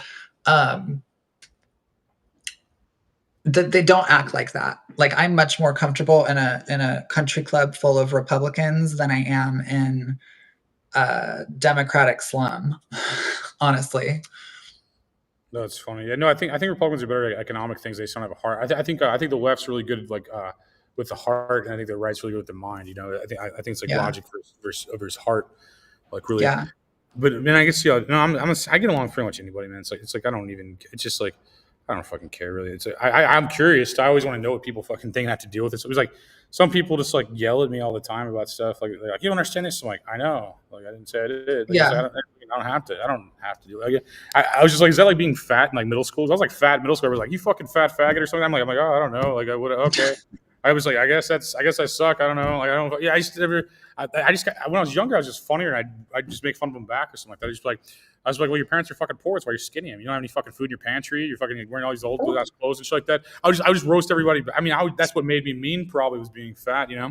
To where you want to defend yourself. And I don't mean that in a mean way, but it's probably like if someone's coming at you all crazy, you have to have rebuttals in America, or you just get eaten alive. Totally. I used to feel that way, and I'm good at that. Like I have a sharp tongue. I'm quick on my feet. I have the ability to look at somebody and absolutely destroy them verbally. And I realized that like, I don't like how I feel when I do that, even if it's warranted, I don't care. And it's more about like, I will treat people who are awful to me well, other than my mom, fuck her. You'll get through it. You'll be calling her next week. No, this has been several years. I think it's done. Like I'm only bringing her up. I never think about her really. I'm only bringing it up because she started some stuff like 2 days ago and said some really extreme, crazy stuff about me and my brother, who's also trans. So what it comes down to is like, I treat people the way I treat people because of who I am, not because of who they are or what they gave me, or like, you don't have to earn respect from me. You have to earn disrespect from me. Like if I'm disrespecting you, there's a damn good reason for it. And like, I'm okay with people tearing me apart. Like I'm secure in who I am. I'm very happy in my life. I know who I am and what I have and how beautiful my experience is. I don't feel the need to like prove that to people. It's crazy because like, as a trans person, I have so many things that society puts you on a pedestal for, right? Like I have beauty, I have money, I have youth, I have access, I have a huge network. I actually just turned 28 a couple days ago. I've never said my real age ever before, so I hope like nobody clips that. But I always say I'm 20. I've been 24 for like 4 years. It sounds like my grandma. My grandma would do that. She was born in like the 20s, and when I was a kid, I'd be like, how old are you? She's like, I don't know. I lied about it so much. She used to just like erase her. You used to, like birth certificates used to be like pencil and pen or pencil and paper. So she just erased her birthday, put a new. That's how easy it was back 100 years ago. Like so, she'd always lie. She'd always say that. Yo, you love my grandma. She was funny as fuck too. But no, it's like I like okay. So and excuse me if this is like edgy or whatever terminology. I'm not trying to be. I'm just being curious. Is being trans a trauma response though? Like I feel like like to a degree. You don't think so? Okay. No, I think that's so bizarre that people feel the need to clinicize I'm just I don't trans anyway. Well, no, I mean, I understand like people's curiosity in terms of like where it comes from. I don't know exactly. There's a million scientific theories. None of them have been proven. I mean, a lot of them have been disproven. I think it's just something that is innate, like being gay. I don't think there's necessarily a reason for being gay. I think that some people just are, and that's their natural affinity. We're also like, people are like, well, you can't, a gay couple can't reproduce. And I'm like, okay, but I mean, how many times have you had sex in your life in order to reproduce? Like, it's probably a very small percentage compared to like all of the times that you've had sex, right? So like, for me, it's just been when I was born, I was a surprise. Like every ultrasound or sonogram or whatever said female. All of the toys, everything, clothes, everything was my cousin who's female, who was born a year before me. That was everything that we had. And then I was born and there was an extra part and they were like, oh, okay. So they switched everything out for the boy stuff. But I never felt, oh, my TV just started working finally. It's been stuck for like hours. Anyway, I don't know why I'm trans. I think it's kind of strange that we feel the need, like people who aren't trans are always thinking that like they're the blueprint. And I'm like, if you actually get into the science and like the social construct of gender and all of this, like you're actually just one of the sheep and have never thought for yourself in terms of like who you are and what you like and whatever, because there's so much conditioning. There's so much, and it's been happening for thousands of years. Like this is not a new thing. And I think it was created and reinforced to control people. I'm not saying that there's not an inherent difference. Like there aren't inherent differences between men and women. Like there absolutely are. But I think the rest of it is drag. And this is my drag. And it's just a little bit different than the next person's. Yeah, I think it's just like how you decorate your avatar no matter what. I think it's right. But I was like, again, excuse me if any of this is rude. This is just I rarely have a chance to ask a question. I'm not in a situation where I can just ask. And I want to clarify, like, no disrespect, because people will think, I mean, whatever they think, but I just don't want to be disrespectful. Yeah. But no, okay, so what I thought about the trans thing, like just with pattern recognition, and I don't necessarily think like it's like a me versus you thing. I think all people have like their own preconceived things like going on that made them whoever they are, regardless, whatever programming is. I personally think the hyper focus on the trans thing is basically a depopulation tactic, to where basically the 5 rich guys basically think that, and I don't think the trans thing exclusively. I think the giant push for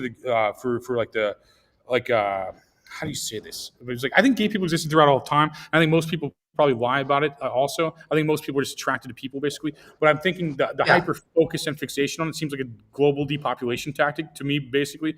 And then like I feel like most people that I know that are gay or trans were typically like sexually abused. And then there's some kind of weird like trauma response with sexual abuse to that. And then that I'm seeing, and then there's like some kind of unresolved trauma. And what made me bring it up, and excuse me again, I mean no disrespect, just so you know, just so you know. But I'm saying, like, when you said your mom and then your other family member was trans too, and then your parents were mean to you, it made me think that it was a trauma response. And I don't mean that in a rude way, I don't mean that in a disrespectful way, but it's like what I read is that your mom pretty much probably made you like that and then is mad at you about it for it. And that's how I viewed it. Well, I think that's what she thinks. I think she thinks she feels responsible in some way, which is so on brand and narcissistic for her to think that my entire gender and like presentation as a person comes down to how she treated me. I think I don't think any of that's true. I don't think that like there's plenty of people who aren't trans that didn't experience sexual abuse. Yeah, you know more than me. I was just saying what I thought. Yeah, and there's so many people who experience sexual abuse that aren't trans. Like there's no evidence. Like these things have been studied, and there's no evidence of that. I've never felt satisfied with any conclusion that anybody came to, which there really haven't been any conclusions. I think there is another theory. Like, I'm going to be really bad at explaining this, but like in the third trimester of pregnancy, the woman's body will like release like a super amount of hormones into the womb essentially. And so like that may, if there's some kind of variation in that, then maybe my brain developed thinking that it is and functioning as if it is female. Like trans people aren't lying. Like I wish people would pay attention more to the science, but like science doesn't matter when you're dealing with a bunch of religious fanatics anyway. Well, I feel like that's why I ask questions that are uncomfortable to learn. Because like I didn't like asking you that really, but I wanted to know the answer. So it's like it's like yeah. I mean, it's like I feel like it's just like you're just another person to me, but also you're in a. And that's what I hope we get back to, because like I don't look at people and go like, "Why are you straight?" I think that's fucking weird. You know, and it's like just because the masses are straight doesn't mean that is like, you know, I mean. Well, I think you were saying though. I think that's the perception of things. I think that's how people try to perceive themselves to fit inside of this like order, basically. Because you were saying that a lot of people hook up with you and then not tell people or lie about it and be like to where you could expose them and it'd be a thing because of how society is. You know what I mean? To where like, I think that you're supposed to live up to certain things in society, so people think it's like a taboo thing. It's like did you eat all the cake? You're like, no, I didn't eat all the cake. I didn't eat all the fucking cake. Are you kidding me? Like to where most people are not sincere or themselves are authentic at all. So our stats and stuff are completely skewed off liars and how. Totally. And you mean like to where like most people are probably just people, like to where like they're probably just into whatever they're into, like they're into souls probably more than anything. And I think that's all being gay or straight or bi or whatever. It's like you're into souls, and it tends to be the soul that you're drawn to, like more or less. And like, but I was saying like. I think a lot of people, and I don't mean they were traumatized. It's not always sexual abuse that's trauma. Like they're traumatized. A lot of them become hypersexual, and a lot of them do stuff like that, just off pattern recognition. But there's always outliers of it, and there's always like people that's not even fucking true for it all. And there's always like, you mean to where like, but in a generalization and in pattern recognition, I would say like most porn stars, period, are probably in that situation. And it's easy to say that, but it's like not all of them are. You know what I mean? It's like it's easy to say back and be like, oh, us versus them type thing. I don't view it that way, but I'm saying like just off pattern recognition. I mean, I think generalizing people in general, like generally is not great. Like we're all individuals and we have different you know, rationales. Even trans people, like there's people, I mean, even other trans people will literally have a theory about why they're trans, and I think they sound fucking whack. I'm like, girl, what? Or guy, what? Or, you know, whatever. Yeah. So yeah, I think like we're seeing more trans people come out, and like we're obviously a lot more visible now than we ever have been. And I think it's because society has moved, at least part of society has moved in a direction where like that's okay, and it's not this weird taboo thing. Like I've never understood the fear and the taboo. Like if you like, I understand the religion part of it and like why they think the way they do. I'm not saying I agree, obviously don't, but I've never understood why being trans or being a variant in any way, shape, or form from your gender assigned at birth is strange. Like, I don't think men liking pink or wearing pink is strange. I don't think, like, all of the shit is so fucking made up that I don't think it matters. Like, at the end of the day, I like having long hair and boobs and, like, being called she. That is just what is affirming to me. I personally don't think it's weird. I just so you know, but I think people do. I think you're right in that regard. Yeah. I'm saying like I don't necessarily even think it's weird. I think it's like it's like okay. So when I interview like a football player and I ask them what it's like to play football because I have zero experience in it, basically that's like how I feel. Like I feel like a very curious person to where like I want to understand everybody, because I feel like if I understand a person, and it is individually based, but I think that like when I understand a person, I could then help like translate for them or like figure out. I'd be like this weird. I want to understand everything. And like asking the source is how you get it. Like, totally, you know, absolutely. And I think that's where I'm at. Like, I have trans friends. I have like whatever friend. I don't think it's like a circus sideshow freak thing. Yeah, I mean, I think it would have been in the 1800s or something. But I think like in how I study marketing and stuff and like different things. You're the end of the Andy Warhol like spectrum of fame, like basically. So in America did the same thing in the 1960s with Marilyn Monroe. He had Edie Sedgwick, and then like she was like the first like it was like this blonde girl like Marilyn Monroe like character, and then it went all the way to the trans thing at the end of his like creating fame. I think it's a very American thing with how fame works, and like a lot of his stars in the end of the Andy Warhol cycle of fame were trans. I don't know what they called them back then, but they're trans people that were. I think it's interesting to people, and then people are drawn to it. And then if you have a personality on top of, like, you're funny, so it's easier to digest, like, talking to people that are funny if you have things in common. Totally. So I think that's what, like, just as a person that studies American culture, as an American, I feel like it's the end of the fame spectrum almost, because it was for Warhol. Because Warhol went through all the fame spectrums in, like, probably 10, 20 years or something like that. And he was like the first, like, kind of reality stars he created. He created the first kind of, like, he was like printing fame. So he was like the first, like, fame expert that wasn't like a publicist or something. Like, you mean like he was like a guy that did it himself. And then, like, so when I look at that spectrum, it was like Edie Sedgwick to, I forgot that people at the end, I forgot their names right now, but, like, Lou Reed sings about him. They're in, like, Lou Reed lyrics and stuff. Because, like, he came from, but I'm just saying, like, so I think it's like American culture, the people that will go off on you. Okay, so in my opinion, off pattern recognition, and this is, everyone's different. This could be a character, a girl yelling at you could think different things than another girl yelling at you, or something like that. Would be because they're insecure about. Girls are very insecure, and they hate all other girls. And then now that you're saying you're a girl and you're getting guys' attention, they're fucking jealous. They're insecure. They're pissed. And girls are secretly hate trans girls more than anyone because they get insecure as fuck. They get that's what I see with women. So I have not ever spoken about this, but I came to the realization that a lot of transphobia, homophobia stems from women. It stems and it manifests in my life as men not wanting to be seen as gay, men not wanting to, I mean, I don't date DL men and I haven't for several years now, but, like, when I did, they wouldn't talk about being with me. I would never meet any of their friends. Like, I was not integrated into their life in any way, shape, or form. If I was a cis girl, it wouldn't have been a problem. Unless you're fat. Unless I'm fat, which no, I'm fat not. girls will be the same thing. Like, no, I didn't bring that fat girl.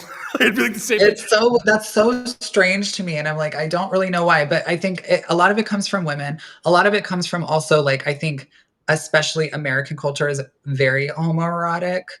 I think a lot of straight male relationships are very homoerotic. And, like, I love this, that we're finally talking about it, how, like, a lot of men withhold, like, love and affection for other men. They don't give it to their women. They don't give it to their wives. They ignore the fuck out of them. And then they're like, give all of that love, TLC attention to their male friends.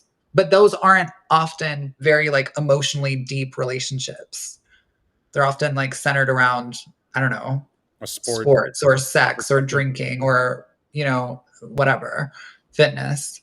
No, dudes are bad at communicating, and, like, I feel like mostly, and I think that, like most dudes that I know are probably terrified to say what they think or about anything really, unless it's acceptable. Some are. It's weird because what I've started to see in the last few years is, like, what you were saying about, like, them not wanting to be seen out with a trans girl or whatever because it would have some negative effect on them socially. I'm starting to see the opposite. There's a lot of men who are like, no, actually, I'm more of a badass because I'm with this chick than you are with your boring ass basic bitch. Like, period. I love those men. I'm like, thank you, please. Like, literally, like, I could run circles around these hoes. Fuck you. And I don't care what they think. I don't care if they see me as a man. I don't care. It's so irrelevant to me. I have my opinions about them. That doesn't make them true. It doesn't mean that they need to identify with them in any way, shape, or form. And I think the average woman is god awful, ugly, and fucking boring. Like, so boring. Sorry. I would so much rather be trans than be a cis woman. I don't want to be a cis woman. Also, I want to say trans people are not delusional. Like, I don't think that I'm biologically female. That's not who I am. Like, I understand that I'm a biological male that has transitioned, that has, altered my body to fit my state of mind that I've been in since the beginning of time. I hear that. They're like, oh, you think you're a woman. You think you're whatever. I'm like, no, I'm a trans woman and I'm okay with that. No, you remind me a lot like Jeffree Star. You remind me a lot like Jeffree Star's like energy, like to where I don't know if he goes by a girl. I don't know. Like I said, I don't know these fucking. He doesn't. No, he's male. He's a That's what I'm saying. I just like, and I think most people are in my situation trying to describe it to where like it became like an uncomfortable thing for people that don't understand anything, and they're just like, they're like, okay, like how I just did that. Like, I don't know what the fuck anybody wants to be called. I'm just like, I'm trying to be as polite as I fucking possibly can without being like annoyingly obedient to rules that are just like thrown at me. Like, you mean like this week's rules are this, you know? It's like that's right. I'm trying to be like respectful while like maintaining my own personality still. And I think that's the main thing with everybody. It's like I think okay, so most people probably don't understand your situation, just like we don't understand anyone else's situation. And I think like it's the same thing, like they're trying. Like, it's like the same with like black culture. We're just trying to figure it out because I'm just like a white kid from the suburbs. So I'm like, okay, what do black people do? You know, like, what's like a black thing? You know, what's like, and like just an inquisitive thing, culturally speaking, that's not really based on how they actually look, but how they became as a culture more so. So I think like that's the same thing I would ask. Like, it's just like you always want to know everything. I just want to know everything all the time. I'm just like, how do people tick and like what's going on? Like, you know what I mean? And I think like 13 is very young. Was that crazy? Was that crazy coming out at 13? Not really. I mean, I never really I guess I kind of had a coming out moment, but I was always like this. Like when I was 2 years old, I was wearing my cousin's princess dresses while playing with Hot Wheels. Like I was always a balance of like masculine and feminine and like what I gravitated towards naturally as a very young child, you know, before I knew what trauma was, before blah, blah, blah, blah, blah. I forgot where I was going with that. You had me though. You had the flow of words. Like, you were saying coming out at 13. So I was always like this person. Like I'm the same bitch I was when I was 2 years old. I still like the same things. I still gravitate towards the same things. I love makeup. I love dressing up. I love sports. I love fast cars. I love travel. So I don't know. Like there was a moment when I was 13, and why I say I came out when I was 13 was because I kind of told my mom, like, these are my pronouns and this is my name. And she just kind of shrugged and was like, okay, like there was a bit of a transition period for her in terms of like using the right terminology and whatever. And my mom's a researcher and she did a lot of research and like understands that like affirmation is like so important for your kids. If you have trans kids, not affirming them, like they are an incredibly higher risk of suicide and self-harm. Transitioning is really the only cure for a trans person that experiences gender dysphoria. Gender dysphoria is not what makes you trans. Cis people also experience gender dysphoria and euphoria. All of the surgeries and everything that I have done to alter my body to be this person were created for cis people first. Like gender affirming care wasn't created for trans people. I mean, our bottom surgeries were created for us, but everything else was not. So having a diagnosis of gender dysphoria is not what makes you trans. Having a gender dysphoria diagnosis and wanting to be, or the affirmation coming from transitioning to the opposite sex, that is what makes you trans. So there's this, I see all of this language recently about, well, there's all these detransitioners who are coming out and they're so much happier, X, Y, and Z. I'm like, don't even get me started on the ex-gay and detransitioner movement, because there's a million documentaries on this that can tell you how fucking bullshit all of that is. And it all comes back to like the same couple of billionaires that are funding the right now. I don't think there's anything wrong with me because I'm trans. Like, you know what I mean? Well, a lot of people do. A lot of people are like, well, like even my mom is like, I feel like her mentality is like, how do I fix you? How do I put you back into something acceptable so my church doesn't look at me like I'm crazy? And I'm like, bitch, that's not my problem. Like, if you've chosen to go down a path and see me in a certain light, that's your choice. And I don't have to do anything to change. Like, I don't need to change myself to fit into what it is that you think I should be. And I've never really cared what anybody or my family or any societal expectations or whatever. I've always just kind of seen through it and saw it as bullshit. So coming out for me was super easy. I've never cared. I don't care now. Yeah. No, I think like, I don't know. I have like, I don't even like, it's like one of those things I just like, it was just pushed on me culturally. I have like trans jokes and stuff that I think are funny. And I think like, I'll make jokes about it. It's the same way I'd make racist jokes. I just fucking like, ultimately, it's a weird thing to hyper focus on. It is a weird thing to hyper focus on. But I think having like conversations like this is good, because I think a lot of people don't have the opportunity to ever even ask questions like in a situation like this. So it's like interesting for me. It's just like, but it's like, Yeah, it's like I just don't even I don't know. I'm quizzing you on being black for 30 minutes. Like I mean, like what's it like being black? You know, is it like what's it like? You know, it's just like what it's but it's still interesting. It's still like it's like in current culture. I think people need to get along. And I'm actually a Christian, and like in my personal belief, I don't think you should shun people that are different than you. I think Jesus would like hug and love and wash everyone's feet, and like he came to serve human beings, and he didn't come to judge everybody. I mean, he does judge at the end, I imagine. But I think that like I'm not the judge, and like I'm here, and like I don't know, you may get into heaven, I may not. You know, I mean, who knows? I don't even want to say that out loud because I feel like I spoke that in existence. But I'm saying like I want to go to heaven too. I'm saying I don't want to speak that in existence. But I'm just saying like that scared me to even say that. But I'm saying like but I feel like I'm not the judge, and I have no idea how true your heart is or what you do as a person. I mean, like that's what it really comes down to. As a Christian, I feel like we're supposed to be more accepting. We're supposed to be like I mean, like it's like we want to save everyone's souls, but we also have to be accepting. Like I was like bitching about this earlier. I was riding around the park, and these guys are like, "Hey, have you heard about Jesus?" I'm like, "I'm already Christian." Like this is just like, and they're like trying to sell me, and I talk about, "Yeah, I'm a Christian." Like, "Oh, cool. Have you thought about?" I'm like, "I don't want to go to your church. I don't want to fucking do this. I don't want to." I'm already like Jesus wouldn't go to church from my perspective.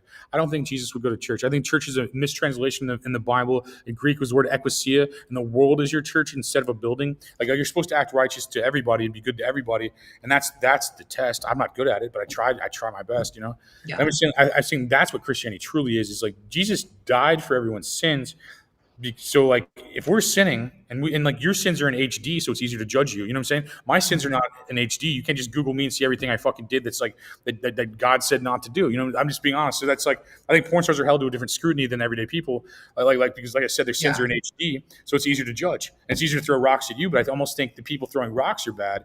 You know, like to be honest, like Agreed. Yeah. Well, that's like what I thought when my mom posted that thing and my brother sent it to me. I'm sitting here thinking like that is not the Christianity that I was taught growing up.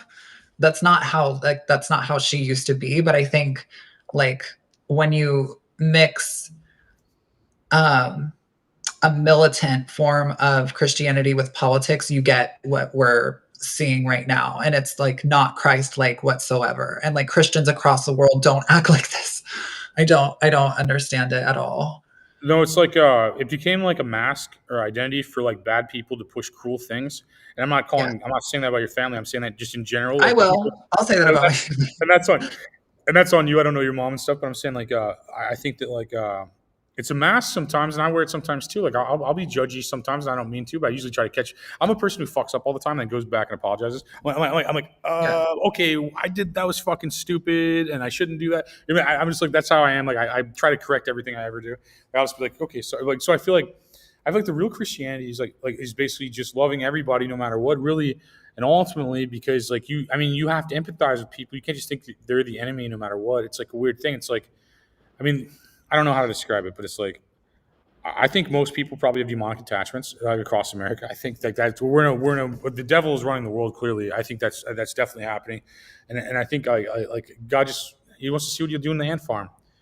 You know what I mean? He's just like, oh, you're in the ant farm, dude. I don't think anyone's defined by their sins, and I believe that anybody can apologize like for whatever. And I'm not saying, you know what I mean? I don't know what my sins are. I don't know what yours are. But I'm saying like just in general, it's like you have to be accountable, I guess, in whoever you are, regardless of whatever. You know, it's like you're whatever your sins are no different than mine. They're all sins, and that's what's terrible. You know, that's why we have to heal the world and stuff, and that's not happening right now. It's like it's There's disgusting. a lot of more trauma happening right now in the name of Christ than healing and love in this country right now. I think the devil does that. I think the devil does that. Like if I was the devil, I would have done that for sure. I'd make people pretend to serve Jesus and not. And like what would Jesus? Okay, what would Jesus do if, like, from my perspective, if he saw a mother treating a kid like that? That's crazy to me. And like I think the mother's supposed to love the kid, and the kid's supposed to respect the parents, and like that's my perspective. It's not always easy. I argue with my mom all the time. My mom's a short Italian lady. I argue with her all the fucking time. But I'm just saying, like it's just one of those things. Like I know what I'm supposed to do. I know I should have never argued with my mom. I probably should have shut the fuck up and let her be wrong or something. You know, really, you know, in the grand scheme of the soul, you know, I don't know. I feel like I'm in a soul test, and I feel like I don't know. Yeah. And like I don't I think read somewhere with somebody. Oh, sorry. Go ahead. I was just saying, and I don't think anyone's evil or good. I don't even know you that well to judge. It's such a crazy thing to judge just off of appearances. Be like, okay, well, like we tell the world not to judge a book by its cover, but then do it repeatedly. It's just like it's a repeated thing. So or much tell the world to be yourself and then judge them for it all the time. because everybody's scared to be themselves. No, I think most people are a prisoner to society and how they were conformed through nature and nurture and stuff like that from like family, tradition, and media, and pushed into like being the same. We're so limited in this reality. We're not told all the periodic table. Periodic table doesn't list all the elements. We like history's fake. Fucking like everything. Like we're put in this like work camp, and then the jobs are gone. So it's just like that's what America's problem actually is economically, in my opinion. And then they print money and make it less valuable. But it's just like a weird thing. It's so easy to fix. It's like if we wanted to fix the world, it'd be so easy. But people don't care about that. Yeah. they don't care. No. People don't want equality. They want privilege. Everyone does. That's how it is across the board. Yeah, I think that's human nature to a certain extent, but just because it's human nature doesn't mean that it's right or just. And I think a lot of human nature can be challenged, particularly when it really only like affects other people. I'll never understand how people like vote and spew ideologies that have such a negative impact on a whole other group of people and have zero impact on them. It's just kind of a cop out to me. And it says that you think that you're superior. And I just can't get down with that. Unless you're poor, then I am superior to you. In every way. On that note, I'm way past my bedtime. I have got to go. But yeah. Well, pleasure, and like you're welcome back whenever. But thank you very much. If you want to throw anything out before we get out of here, yeah, follow me at all platforms. Chaotic Barbie with 3 E's at the end. Cool. Thank you again. Bye, guys. Right on. And everybody watching, thank you for spending your Tuesday watching this show. I have a bunch of shows coming up. If you'd like to see them, I'm in like the Ozarks. I'm in Florida. Let me just pull it up because I'm in so many fucking places. It is crazy. Hang on. So I'm too dumb right now as I was just talking forever, not editing. All right, so here are the shows I have coming up. If you could read it. Okay, it looks like you can. So I have October 25th, I'm at I got a fucking mug over my face. Sorry about that. October 25th, I'm at Westside Pub in Sunrise Beach. November 20th, I'm at the Riley's Arts Center in Ocala, Florida. November 14th, I'm in Boca Raton. And the 15th of November 21st and 22nd, I'm at the Missouri Cannabis Fest in Lake Ozark. And then I go to Savannah, Georgia in March. And then I go to Leesburg, Virginia. So if you're in any of these areas, you come hang out and meet me in person and just kick it with me. And just have fun. Thank you for watching. God bless you. And may all of your dreams come true.